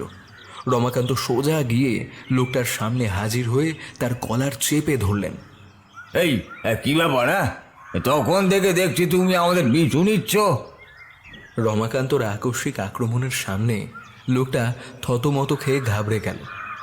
ওরাও কিছুটা অবাক হয়ে গিয়েছিল রমাকান্তর এই পুলিশি মেজাজ দেখে। ওরা ওনার হাত থেকে লোকটাকে মুক্ত করতেই লোকটা একটা ভাঁজ করা কাগজ ওদের দিকে বাড়িয়ে দিল। রমাকান্ত কাগজটা হাতে নিয়ে খুললেন। দেখলেন সাধারণ একটা কাগজে নীল কালিতে লেখা, আপনারা যত তাড়াতাড়ি সম্ভব এখান থেকে চলে যান, নইলে আপনাদের সঙ্গে থাকা বাচ্চা ছেলেটা বিপদে পড়বে। তলায় লেখা অনিতা। ওরা চিঠিটা পড়ে কি করবে বুঝতে পারছিল না। এই ফাঁকে খয়েরি চাদর গায়ে লোকটা কখন হাওয়া হয়ে গেছে বুঝতে পারেনি। সবাই চিন্তিত মুখে হোটেলের দিকে রওনা দিল। একটু আগের সুন্দর মুহূর্তটাতে কে যেন কালি ঢেলে দিয়েছে। হোটেলে ঢুকতেই শঙ্করবাবু বললেন, সিকিউরিটির মুখে শুনলাম আপনারা ভোর রাত্রে বেরিয়েছেন, তা সূর্যোদয় দেখতে গেছিলেন বুঝি? আর সিকিউরিটি? সৌম্য ওনাকে চুপ করতে ইশারা করলো। আমরা কালকের মধ্যে চলে যাব, সম্ভব হলে আজকেই। সে কি, লক্ষ্মী পুজো অবধি থাকবেন না? আমি তো সেই মতন সব ব্যবস্থা করে ফেলেছি স্যার। আজ আপনাদের সাইট সিন করাবো বলে গাড়ি বলে রেখেছি। না, আমাদের কলকাতায় জরুরি কাজ পড়ে গেছে। আচ্ছা, আমাদের ঘরে একটু চা পাঠিয়ে দেবেন কেমন? বলে হাঁটা লাগালেন ঘরের দিকে। পেছন পেছন ওরাও অনুসরণ করলো। দাঁত মেজে মুখ ধুয়ে চারজনই ডাইনিং টেবিলের পাশে হাজির হলো। সৌম্য সেই চিঠিটা বার করে বলল, এভাবে হুমকি চিঠি কে দিল বলে তোর মনে হয় অনেক? এটা হুমকি নাও হতে পারে, আমাদের কোনো ওয়েল উইশারও হতে পারে যে চায় না আমাদের কোনো ক্ষতি হোক। তুমি ঠিকই বলেছ অনেক, লোকটা খারাপ নয়। আমাদের চিঠিটা পৌঁছে দেওয়ার দায়িত্বই ওকে দেওয়া হয়েছিল, তাই ও আমাদের ফলো করছিল। তার মানে আমাদের ক্ষতি করার মতো, ভালো চাওয়ার মতো লোকও এই হোটেলেই আছে, কিন্তু সে কে? কেউ সে কথার কোনো উত্তর দিল না। আমি যাব না, আমার এখানে অনেক কাজ বাকি আছে। ছেলেটা বিশেষ কথা বলে না, তবে হঠাৎ হঠাৎ এমন কথা বলে ওঠে যা শুনে সবাই চমকে ওঠে। তখন ওকে অপরিচিত এক মানুষ মনে হয়। এই কদিনে এই ব্যাপারটা বেশ কয়েকবার ঘটায়, সবার কাছে বিষয়টা স্বাভাবিক হয়ে গেছে। ভাবছি যাওয়ার আগে লোকাল থানায় একবার যোগাযোগ করব, তবে রোহিতের বিষয়ে কিছু বলবো না। উদ্বোধনের দিন লোকাল থানার ওসির সাথে আলাপ হয়েছে, উনি একবার যেতেও বলেছেন, আর ওনার ডিএসপি আমার ব্যাচমেট, সে কথাও হয়েছে। আশা করি আমাদের কথা শুনবেন তিনি। দরকারে ওদের ডিএসপিকেও একবার ফোন করব। এমন সময় দরজা ঠেলে ম্যানেজারবাবু চা নিয়ে ঢুকলেন। দাদার কাছে শুনলাম আপনারা নাকি আজই চলে যাবেন। কেন স্যার, মানে আপনাদের কি এখানে কোনো রকম অসুবিধে হয়েছে? না না না, সেরকম কোনো বিষয় নয়। আসলে আমার না হঠাৎ করে কলকাতার একটা জরুরি কাজের কথা খুব মনে পড়ে গেছে, তাই আর কি। তাহলে আজকের দিনটা আমাদের একটু সেবা করার সুযোগ দিন। আজ আপনাদের অনারে স্পেশাল ইলিশ বিরিয়ানি হচ্ছে। আমার রিকোয়েস্ট, আজকের দিনটা থেকে কাল সকালে রওনা হন। আমি দাদাকে বলে গাড়ি রেডি রাখবো। ওরা রাজি হয়ে গেল ওনার আন্তরিকতা দেখে। উনি বেরিয়ে যেতেই তাড়াতাড়ি চা খেয়ে ওরা হোটেলের বাইরে বেরিয়ে এলো। রাস্তার মোড় থেকে একটা টোটোয় উঠে পড়ল। লোকাল থানায় চলো। বিনা বাক্য ব্যয়ে টোটো চলতে শুরু করলো। দিলীপ নাম টোটো চালকের। থানার বাইরে দিলীপকে অপেক্ষা করতে বলে ওরা থানার ভেতরে চলে গেল। শুনল ওসি এখন নেই, কখন আসবেন তারও ঠিক নেই। শুনে ওরা থানা থেকে বেরিয়ে এলো। কি করবে এবার? কাকু, আজ আর ভালো লাগছে না, হোটেলে চলো, একটু বিশ্রাম নেব। কাল রাতে তো কারোর বিশেষ ঘুম হয়নি। সবাই হোটেলে ফিরে ব্রেকফাস্ট করে নিল। সৌম্য মায়ের সাথে ফোনে কিছুক্ষণ কথা বলে আগামীকাল ফেরার বিষয়টা জানিয়ে রাখল। এরপর পাঁড়েজির নাম্বার ডায়াল করে ফোনটা রোহিতের হাতে দিল। রোহিত ফোনটা নিয়ে কথা বলতে বলতে ডাইনিংয়ে চলে এলো। এরপর বেশ কিছুক্ষণ ওরা বিশ্রাম নিল। অনেকের মাথায় নানা চিন্তা আসছিল, বিশেষ করে রোহিতকে নিয়ে। রোহিতের কথা খেয়াল হতেই ও দরজা দিয়ে ডাইনিং প্লেসের দিকে তাকালো। রোহিত নেই। ওর ঘর থেকে বেরিয়ে এসে পাশের ঘরে গেল। সেখানে একা সৌম্য তন্দ্রাচ্ছন্ন অবস্থায় বিছানায় পড়ে আছে। ডাইনিং প্লেস, টয়লেট সব ভালো করে দেখলো, কোথাও নেই। কোথায় গেল ছেলেটা? সবাইকে জানানোর আগে নিজে খুঁজে দেখবে ভাবলো অনেক। রুম থেকে বেরিয়ে করিডোর পেরিয়ে রিসেপশনে আসলো। শঙ্করবাবুকে দেখতে পেয়ে জিজ্ঞাসা করলো, আচ্ছা বলছি, রোহিত মানে ওই আমাদের সঙ্গে যে অল্প বয়সী ছেলেটা ছিল, ওকে দেখেছেন? ছেলেটা ঘরে নেই শুনে শঙ্করবাবু রীতিমতো হাঁক ডাক শুরু করে দিলেন। ইতিমধ্যে শোরগোল শুনে সৌম্য আর রমাকান্ত বেরিয়ে এসেছেন। হঠাৎ ম্যানেজারবাবু বললেন, ছেলেটা তো দেখলাম একজনের সাথে ওই দিকে গেল। কোন দিকে? ওই যে ফরেস্ট ডিপার্টমেন্টের বাংলোর পাশ দিয়ে যে রাস্তাটা গ্রামের দিকে চলে গেছে, সেই রাস্তায়। আপনি চেনেন ওই ছেলেটাকে? হ্যাঁ, চিনবো না কেন? ও তো লোকাল লোক, ওই গ্রামের দিকেই থাকে। আচ্ছা তাই নাকি? তা আমাদের নিয়ে চলুন তো ওই গ্রামে। ম্যানেজার ভদ্রলোক ওদের নিয়ে রওনা দিলেন। ম্যানেজারের সাথে ওরা কিছুক্ষণ চলার পর দেখল ওরা একদম নির্জন জায়গায় পৌঁছে গেছে। আশেপাশে রাস্তার দুধারে শুধু গাছপালা, লোকজন বিশেষ নেই। ম্যানেজার একটু চিন্তা করে বললেন, আপনারা একটু অপেক্ষা করুন, এই লোকটা বিশেষ সুবিধার নয়। আমি আগে গিয়ে একটু পরিস্থিতি দেখে আসি, তারপর আপনাদের নিয়ে যাব। হঠাৎ করে গ্রামের নতুন লোকজন দেখলে সমস্যা হতে পারে। এই বলে ভদ্রলোক চলে গেলেন। অধৈর্য হয়ে ওরা গ্রামের বাইরে অপেক্ষা করছিল। সৌম্যর কিছুটা গা ছমছম করছিল। এই ধরনের অভিজ্ঞতা ওর কোনোদিনই হয়নি। রোহিতের কিছু হলে ওর মা বাবাকে কি জবাব দেবে? নিজেকে অপরাধী মনে হচ্ছিল ওর। এভাবে হঠাৎ খালি হাতে চলে আসা আমাদের উচিত হয়নি, জানিস। কে বলেছে আমি খালি হাত? হ্যাঁ, বলে পকেট থেকে রামপুরি ছুরিটা বার করলেন রমাকান্ত। তারপর আবার সযত্নে সেটা ভাঁজ করে পায়ের জুতোর মধ্যে সাইডে ঢুকিয়ে দিলেন। একবার পুলিশে ফোন করলে হতো না? বলেই খেয়াল হলো ফোনটা ওর কাছে নেই। শেষবার ও ফোনটা রোহিতকে দিয়েছিল ওর বাবা মায়ের সাথে কথা বলার জন্য। কথাটা বলতেই অনেক ফোন বার করে সৌম্যর নাম্বারে ডায়াল করলো। Not reachable. তার মানে ছেলেটা নিশ্চয়ই খুব বিপদে পড়েছে। ভাবতেই ওর মেরুদণ্ড দিয়ে একটা ঠান্ডা স্রোত বয়ে গেল। ফোনটা পকেটে রাখতে গিয়ে হঠাৎ সশব্দে সেটা বেজে উঠল। অজানা নম্বর। কলটা রিসিভ করলো অনিক। হ্যালো, কে বলছেন? ফোনের ও প্রান্ত থেকে ভেসে এলো একটা কর্কশ কণ্ঠস্বর। ডাক্তার ভালোয় ভালোয় বাড়ি ফিরে যেতে বলেছিল, শুনলি না তো? এবার মর। আপনি কে? কি চান? সে জেনে তোর লাভ নেই। আপনি বাচ্চা ছেলেটাকে ছেড়ে দিন। কে বাচ্চা? আমার বস বলেছে ও বাচ্চা নয়, বাচ্চার বাপ। বস তোদের সাথে কথা বলতে চায়। আর পুলিশের বুড়োটাকে কিন্তু সাবধান করে দিবি, ওই যাতে বেশি চালাকি না মারে, তাহলে কিন্তু সব কটাকে জানে মেরে দেবো। অনেক ফোনটা রিসিভ করেই স্পিকার অন করে দিয়েছিল, তাই সবাই সব কথা শুনতে পেয়েছে। রমাকান্ত একটু গম্ভীর হলেন, মুখে কিছু বললেন না। অনেকের মনে হলো লোকটা গলাটা বিকৃত করে কথা বললেও কথা বলার ভঙ্গিটা তার চেনা।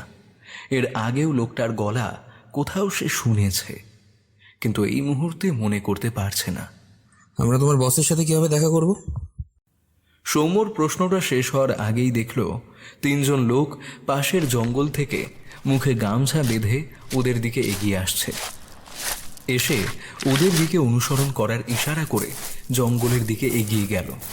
ফোনের ও প্রান্ত থেকে ভেসে এলো, চুপচাপ ওদের সঙ্গে চলে আয়, বস তোদের জন্য ওয়েট করছে। কিছুক্ষণের মধ্যেই ওরা একটা বাড়ির ভেতরে প্রবেশ করলো। বাড়িটা পুরনো হলেও শক্তপোক্ত। বাইরে একটা বড় লোহার দরজা।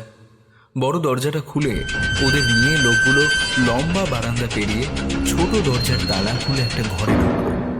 ঘরটায় একটাই চৌকি পাতা। ঘরে আসবাবপত্র কিছু নেই, একটা কুঁজো আর গেলাস ছাড়া।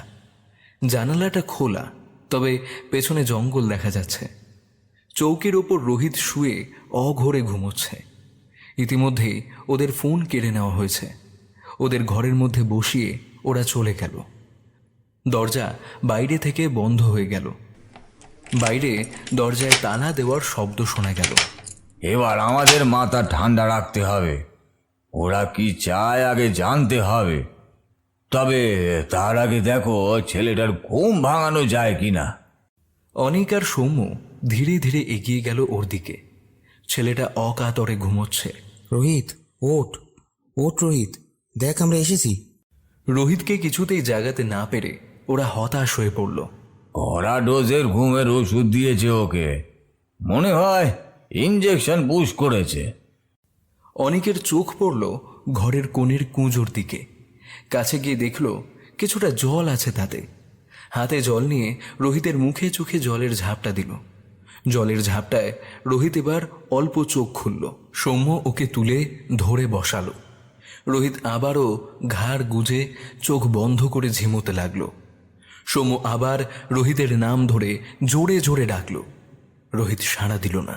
ভবানী, ভবানী, ওঠো ওঠো। রোহিত এবার আস্তে আস্তে চোখ খুলল। বিজয় এখানেই আছে, অনিতাও আছে, আমি ওদের চিনেছি। রোহিতের কথা শেষ হতেই পেছন থেকে আওয়াজ এলো, এই তো বাচ্চা মুখ খুলেছে। বস ঠিকই বলেছিল, আপনাদের আনলেই ও মুখ খুলবে। কি ডাক্তার বাবু, তাই তো? লোকটার সুঠাম চেহারার গঠন আর ক্রুড় চোখ দেখে চিনতে পারল অনেক। যদিও লোকটা গামছা দিয়ে মুখ ঢেকে আছে, তবুও বুঝতে অসুবিধা হচ্ছে না এ হলো শঙ্করবাবুর ভাইরা, যাকে ওনার স্ত্রী বিজু বলে সম্বোধন করেছিল। ওই তার মানে ওদের সাথে ফোনে কথা বলছিল। বুঝতে পারল এই কি তবে বিজয়, আর ওনার স্ত্রী অ্যানি কি তবে অনিতা? তাই যদি হবে তবে বসকে? সব যেন গুলিয়ে গেল ওদের। লোকটাকে যে চিনতে পেরেছে সেটা বুঝতে দেওয়া যাবে না, তাহলে বিপদ আরো বাড়বে। বসের আসতে আবার দেরি হবে একটু, ততক্ষণ বরং আপনারা একটু আরাম করুন। হ্যাঁ, বলেই ইশারায় দলের লোকদের কি যেন বলল। লোকগুলো এসে ওদের হাত পাগুলো চটপট বেঁধে ফেলল। তাহলে আপনারা বরং একটু বিশ্রাম নিন। বাই ডাক্তার বাবু, বাই বাচ্চা, বাই পুলিশ কাকু। বলে বিশ্রী রকমের একটা হাসি দিয়ে লোকটা দরজায় তালা দিয়ে দলবল নিয়ে চলে গেল। ওরা চলে যাওয়ার পর বেশ কিছুক্ষণের জন্য ওরা নিজেদের মধ্যে কোনো কথা বলল না। এরপর রমাকান্ত হঠাৎ মাটিতে শুয়ে পড়ে তার ডান পাটা উপরে তুলে নাড়াতে লাগলেন। একটু বাদেই ঠং করে একটা আওয়াজ হলো। ব্যাটারা ঘুঘু দেখেছে, ঘুঘুর ফাঁদ দেখেনি। কায়দা করে জায়গা মতন পা দিয়ে চাপ দিতে স্প্রিং মতন ধারালো ফলাটা খুলে গেল। এরপর পায়ের নিচ দিয়ে হাত দুটোকে বাঁধা অবস্থাতেই বার করে আনলেন। মুখে বললেন, সবই রামদেবের কৃপা। ওনার হাবভাব দেখে এই অবস্থায়ও সৌম্যর হাসি পেল। অনেক রমাকান্তকে অনুকরণ করতে গেল, কিন্তু পারল না। এই তোমরা একটু ধৈর্য ধরো, আমি সবাইকে মুক্ত করছি। বলে ছুরিটাকে দুটো পা দিয়ে চেপে ধরে হাতের বাঁধনটা ঘষতে লাগলেন ছুরির ধারালো ফলার ওপর। মাঝে মাঝে হাতের চামড়ায় ছুরিটা লেগে কেটে রক্ত বেরিয়ে এলো, কিন্তু ওনার সেদিকে কোনো ভ্রুক্ষেপই নেই। কাকু কাকু, সাবধান সাবধান, আপনার হাত কেটে যাচ্ছে। রমাকান্ত ভ্রুক্ষেপ করলেন না, হাতটা ঘষতেই লাগলেন। অল্প কিছুক্ষণের মধ্যেই হাতের বাঁধন থেকে মুক্ত হলেন। এরপর নিজের পায়ের বাঁধন কাটলেন, এরপর অনেকের বাঁধন কাটলেন। আপনি এবার বিশ্রাম করুন তো, চুরিটা আমায় দিন। হ্যাঁ দিন, আপনি হাতের কাটা জায়গাটা রুমালে বেঁধে নিন। অনেকের পর সবার বাঁধন মুক্ত করল। সবার বাঁধন কাটার পর ওরা চুপ করে বসে রইল কিছুক্ষণ। জানলা দিয়ে দেখল বেলা পড়ে এসেছে। সন্ধ্যা হতে আর বেশি দেরি নেই। খিদে সবার পেট চোঁচো করছে, সেই কোন সকালে খেয়েছে। সবাই আবারও হাতে পায়ে দড়িগুলো জড়িয়ে রাখো, ওরা আসলে যাতে সঙ্গে সঙ্গে সন্দেহ না হয়। এরপর আমি যখন ইশারা করব তখন সবাই একসাথে ধাক্কা মেরে পালাবার চেষ্টা করব, কেমন? আমার মনে হয় সেটা প্রথমেই করা ঠিক হবে না। দেখি না ওদের বস কি বলে। কিন্তু ওদের বসটা কি বলো তো? তা জানি না, তবে এই ছেলেটা হলো শঙ্করবাবুর ভাইরা, যাকে ও স্ত্রী বিজু বলে ডাকছিল। আচ্ছা, ওর বউ মানে অ্যানি কি অনিতা? না, ও অনিতা নয়, আর আর বিজুও বিজয় নয়। ওর চোখটা যেন তখন ঝকঝক করে ঝলছে। এমন সময় দরজায় তালা খোলার আওয়াজ হলো। প্রথমে প্রবেশ করলো বিজু, তার পেছনে একজন নতুন লোক, মুখে মাস্ক ঢাকা। এই লোকটার সঙ্গে থাকা লোকের সাথে একটা বাজারের থলি। সরি, একটু দেরি হয়ে গেল। আপনাদের খাতির যত্নে কোনো ত্রুটি হয়নি তো? এই স্যারদের লাঞ্চগুলো প্যাক করে দিয়ে দে। আপনাদের জন্য স্পেশাল ইলিশ বিরিয়ানি। ম্যানেজার বাবুর গলায় তখন বিগলিত সুর। বিজয়? একদম ঠিক। অধমের নাম বিজয় কৃষ্ণ দাস, সংক্ষেপে বিকেটি। সবাই অবাক হয়ে তাকিয়ে রইল ম্যানেজার ওরফে বিজয়ের দিকে। অনিতা কোথায়? সে এখন নতুন করে সংসার করছে, তাকে তোর কি দরকার? আসল কাজ তো আমি করব, ওকে টোপ দিয়ে। এই জন্যই তো আমি এখানে টেনে এনেছি। অনিতা ওর সঙ্গে দেখা করতে চাই শুনেই তো বেটা আমার সঙ্গে সুরসুর করে এখানে চলে এসেছে। বলেই পকেট থেকে একটা দেশি পিস্তল বার করলো বিজয়, তাক করলো রোহিতের দিকে। এমন সময় ঘরে হুড়মুড়িয়ে প্রবেশ করলেন শঙ্করবাবু, তার পেছনে ওনার স্ত্রী আর সকালের সেই খয়েরি চাদর পরা লোকটা। ওরা বুঝলো এই লোকটাই হোটেলে খবর দিয়েছে। না বিজয় না, তুমি এক ভুল দুবার করো না। সেই ভুলটাই তো আমি শোধরাতে চাই অনিতা। বিজয়ের শেষ কথাটা শুনে অবাক হয়ে গেল ওরা। অনিতা, ওকে আমি হিসেব বুঝিয়ে দিচ্ছি। বলেই হঠাৎ সে ঝাঁপিয়ে পড়ল বিজয়ের ওপর। আচমকা আক্রমণে বিজয় উল্টে পড়ে গেল। এরপর মাটি থেকে উঠে বিজয় আবারও পিস্তলটা তাক করলো রোহিতের দিকে। অনিতা! ভবানী! বলে চিৎকার করে ছুটে এলেন বিজয়ের সামনে। বিজয় ততক্ষণে ট্রিগার টেনে দিয়েছে। একটা আর্ত চিৎকার করে মাটিতে লুটিয়ে পড়লেন অনিতা। আমায় তুমি ক্ষমা করো ভবানী বলে নিজের হাত দুটো জোড়ো করে ক্ষমা চাওয়ার ভঙ্গি করলেন অনিতা, কিন্তু পারলেন না। মাটিতে লুটিয়ে পড়ল তার প্রাণহীন দেহ। গরদের শাড়িটা লাল তাজা রক্তে ভর্তি হয়ে গেল। এরই মধ্যে রোহিতের হাতে ঝলসে উঠেছে সেই রামপুরি ছুরি। সঙ্গে সঙ্গেই সেটা আমূল বিদ্ধ হয়ে গেল বিজয়ের বুকে। মাটিতে পড়ে যাওয়ার আগে আবার পিস্তলটা রোহিতের মাথা লক্ষ্য করে গুলি চালালো বিজয়। আবার একটা গুলির শব্দের সঙ্গে সঙ্গে মাটিতে লুটিয়ে পড়ল রোহিত। গুলিটা গিয়ে লেগেছে তার ঠিক কানের ওপর। সবাই এবার ছুটে গেল ওদের দিকে। তিনটে প্রাণহীন দেহ শেষ মুহূর্ত পর্যন্ত লড়াই করে আজ শান্ত। সারা ঘরে শুধু বারুদের গন্ধ আর শ্মশানের নিস্তব্ধতা। সবার চোখ জলে ভরে উঠল। এদিকে গুলির আওয়াজ শুনে বিজু ঘরে ঢুকেই অবাক হয়ে গেল তিনজনকে মাটিতে পড়ে থাকতে দেখে। এবার রমাকান্ত ঝাঁপিয়ে পড়লেন বিজুর উপর, সাথে অনিক আর সৌম্য যোগ দিল। যতই শক্তিশালী হোক, একা তিনজনের সঙ্গে পেরে উঠল না সে। ওকে কাবু করে চটপট করে বেঁধে ফেলল ওরা। শঙ্করবাবু তখন মাথায় হাত দিয়ে মাটিতে বসে আছেন কিংকর্তব্য বিমূঢ় অবস্থায়। বিজয়ের সঙ্গে আসা রুম সার্ভিসের লোকটা ততক্ষণে দৌড় দিয়েছে। এমন সময় ধূপধাপ শব্দ শোনা গেল। কারা যেন এদিকে দৌড়ে আসছে। ওরা দরজার দুপাশে লুকিয়ে পড়ল। এইদিকে আসুন স্যার, এইদিকে। ঘরে হুড়মুড়িয়ে ঢুকলেন একজন পুলিশ অফিসার, সঙ্গে আরও কিছু কনস্টেবল। রমাকান্ত এবার দরজার আড়াল থেকে বেরিয়ে আসলেন। ওরাও বেরিয়ে এলো। রমাকান্ত এবার অফিসারকে রোহিতের কিডন্যাপ হওয়া থেকে বিজয়ের সাথে রোহিতের মারামারির ঘটনাটা সংক্ষেপে বললেন, তবে ভবানীর বিষয়টা আর উল্লেখ করলেন না। আপনারা আমাদের খোঁজ পেলেন কিভাবে? হ্যাঁ, এই দিলীপ বাবুদের জন্যই আপনাদের খোঁজ পেয়েছি। উনি থানা এসে আপনাদের লোকেশন না জানালে আমরা এত তাড়াতাড়ি আপনাদের খুঁজে পেতাম না। অফিসার জানালেন, আমাদের লোকেশন আপনি কিভাবে পেলেন? আপনাদের সঙ্গের বাচ্চা ছেলেটাকে দেখে একজন লোকের সঙ্গে জঙ্গলে ঢুকছে। লোকটা ক্রিমিনাল, আর এখানেই ওদের একটা আড্ডা আছে বলে জানি। জায়গাটা জঙ্গলের মধ্যে, তবে আমার চেনা। লুকিয়ে জঙ্গলে ঢুকে দেখি একটু পরে আপনারাও কয়েকজনের সাথে এই বাড়িটায় ঢুকছেন। এই বাড়িটার বদনাম আছে এমনিতেই, তাই আর দেরি না করে থানায় ছুটি। আমি জানতাম এরকম কিছু একটা হবে। বিজয়ের জেদ দেখেই বুঝতে পেরেছিলাম ওর মাথায় খুন চেপে গেছে। এই জন্যই আমি লোক দিয়ে চিঠি পাঠিয়ে সাবধান করে দিয়েছিলাম। কিন্তু আপনারা তো শুনলেন না। যদি শুনতেন তাহলে অনিতাকে আমার হারাতে হতো না। তার মানে অনিতা আপনার স্ত্রী? বিজয়ের সাথে ওনার বিয়ে হয়নি? হ্যাঁ, আসলে অনিতা ভবানীকে খুন করতে বলেনি। ও চেয়েছিল বিজয়ের সাথে ঘর বাঁধতে, কিন্তু সেটা বিজয় শুনল না। ও ভবানীকে খুন করলো। এদিকে পুলিশের ভয়ে বিজয় গা ঢাকা দিল।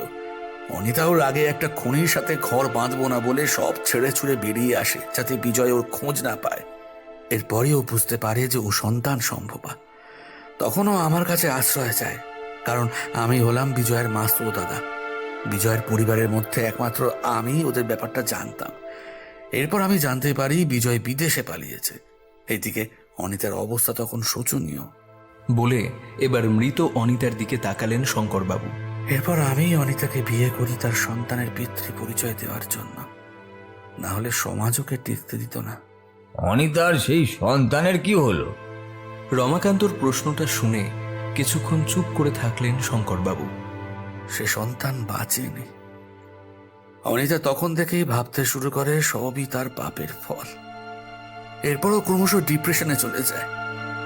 অপরাধবোধ কুড়ে কুড়ে খাচ্ছিল ওকে।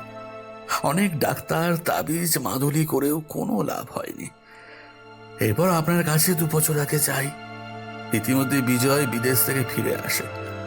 আমার সাথে অনিতাকে দেখে প্রথমে খেপে গেলেও হোটেলের 50% মালিকানার লোভ দেখাতে ও রাজি হয়ে যায়।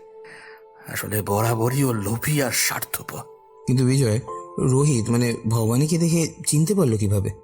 এখানে রোহিতকে দেখে আর লুকিয়ে আপনাদের কথাবার্তা শুনে ওর সন্দেহ হয়। পুরনো হেলমেটটা বিজনকে দিয়ে চুরি করিয়ে অনিতাকে দেখালেও চিনতে পারে এটা ভবানীর হেলমেট বলে। তখনও আমি এসব কিছুই জানতাম না। হরিকে অনিতা আপনাদের পিছনে পাঠিয়েছিল এরকমই একটা বিপদের আঁচ করে। আজ সকালে হরি আপনাদের ফলো করে এখানে আনার বিষয়ে জানতে পারে। সেটা অনিতা জেনে আমার কাছে বিকেলবেলা বলে। তারপরে আমি এখানে আসি। অনিতাও আমার সাথে আসার জন্য জেদ ধরে। সবই আমার কপাল। আর আপনার ভগ্নিপতি কেন ওর দলে যোগ দিল? ওর বরাবরই বুদ্ধি শুদ্ধি কম। রোজগারপাতি বিশেষ কিছু নেই বলে অন্নপূর্ণাকে সবসময় খুব অপমানজনক কথা বলে।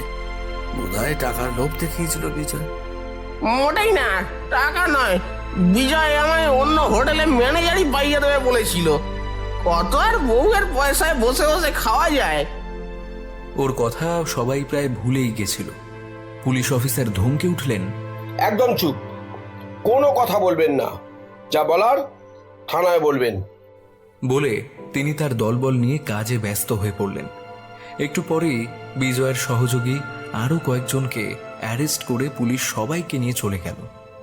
দেহ 3টে পোস্টমর্টেম হওয়ার পর পাওয়া যাবে বলে অফিসার জানালেন। অবসন্ন ক্লান্ত দেহে ওরা যখন শঙ্করবাবুর গাড়িতে উঠল তখন রাত অনেক।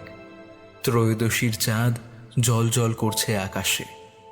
হোটেলে ফিরে কোনো রকমে দুটো খেয়ে ওরা শুলো বটে, তবে কারো চোখে কোনো ঘুম নেই। দেহ পাওয়ার পর 3টে দেহের সৎকার না করে ওরা এখন কোথাও যেতে পারবে না।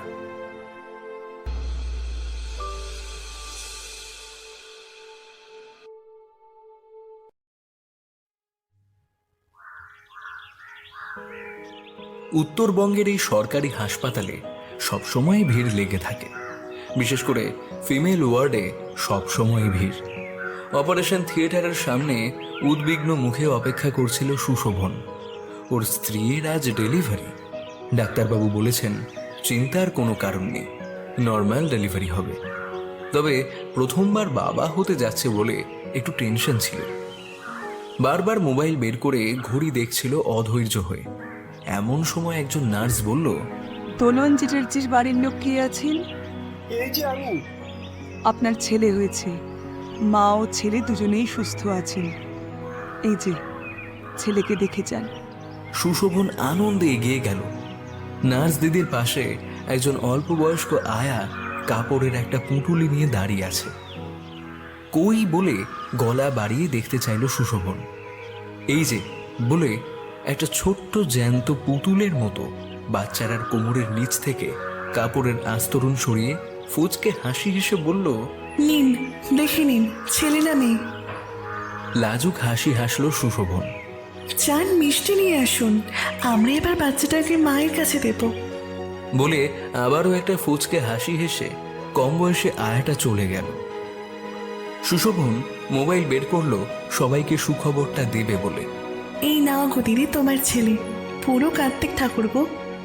বলে সেই আয়াটা কাপড় মোড়া বাচ্চাটা দোলনের কোলে তুলে দিল। দোলন কোলে তুলে নিল তার নারী ছেঁড়া অমূল্য ধনকে। আস্তে আস্তে কাপড় সরিয়ে দেখতে লাগলো তার সন্তানের মুখটা। লালচে ফর্সা বাচ্চাটার মুখটা দেখে প্রাণ জুড়িয়ে যায় ওর। এক মাথা চুল হয়েছে ছেলেটার। একটু আগের সেই প্রবল প্রসব যন্ত্রণাও মনে থাকে না দোলনের। হঠাৎ চোখে পড়ে ছেলেটার ডান কানের পাশে, ঠিক ঝুলপিটার জায়গায় ওটা কি একটা গর্ত মতন, যেন ওখানে কি কিছু ঢুকিয়ে দিয়েছে কেউ। বাচ্চাটাকে বুকে জড়িয়ে চিৎকার করে ওঠে দোলন। গল্পটি কেমন লাগলো অবশ্যই জানান আমাদের কমেন্ট বক্সে। ভালো লাগলে লাইক, শেয়ার ও সাবস্ক্রাইব করতে কিন্তু একদম ভুলবেন না। ততক্ষণ ভালো থাকুন, গল্পে থাকুন। ধন্যবাদ।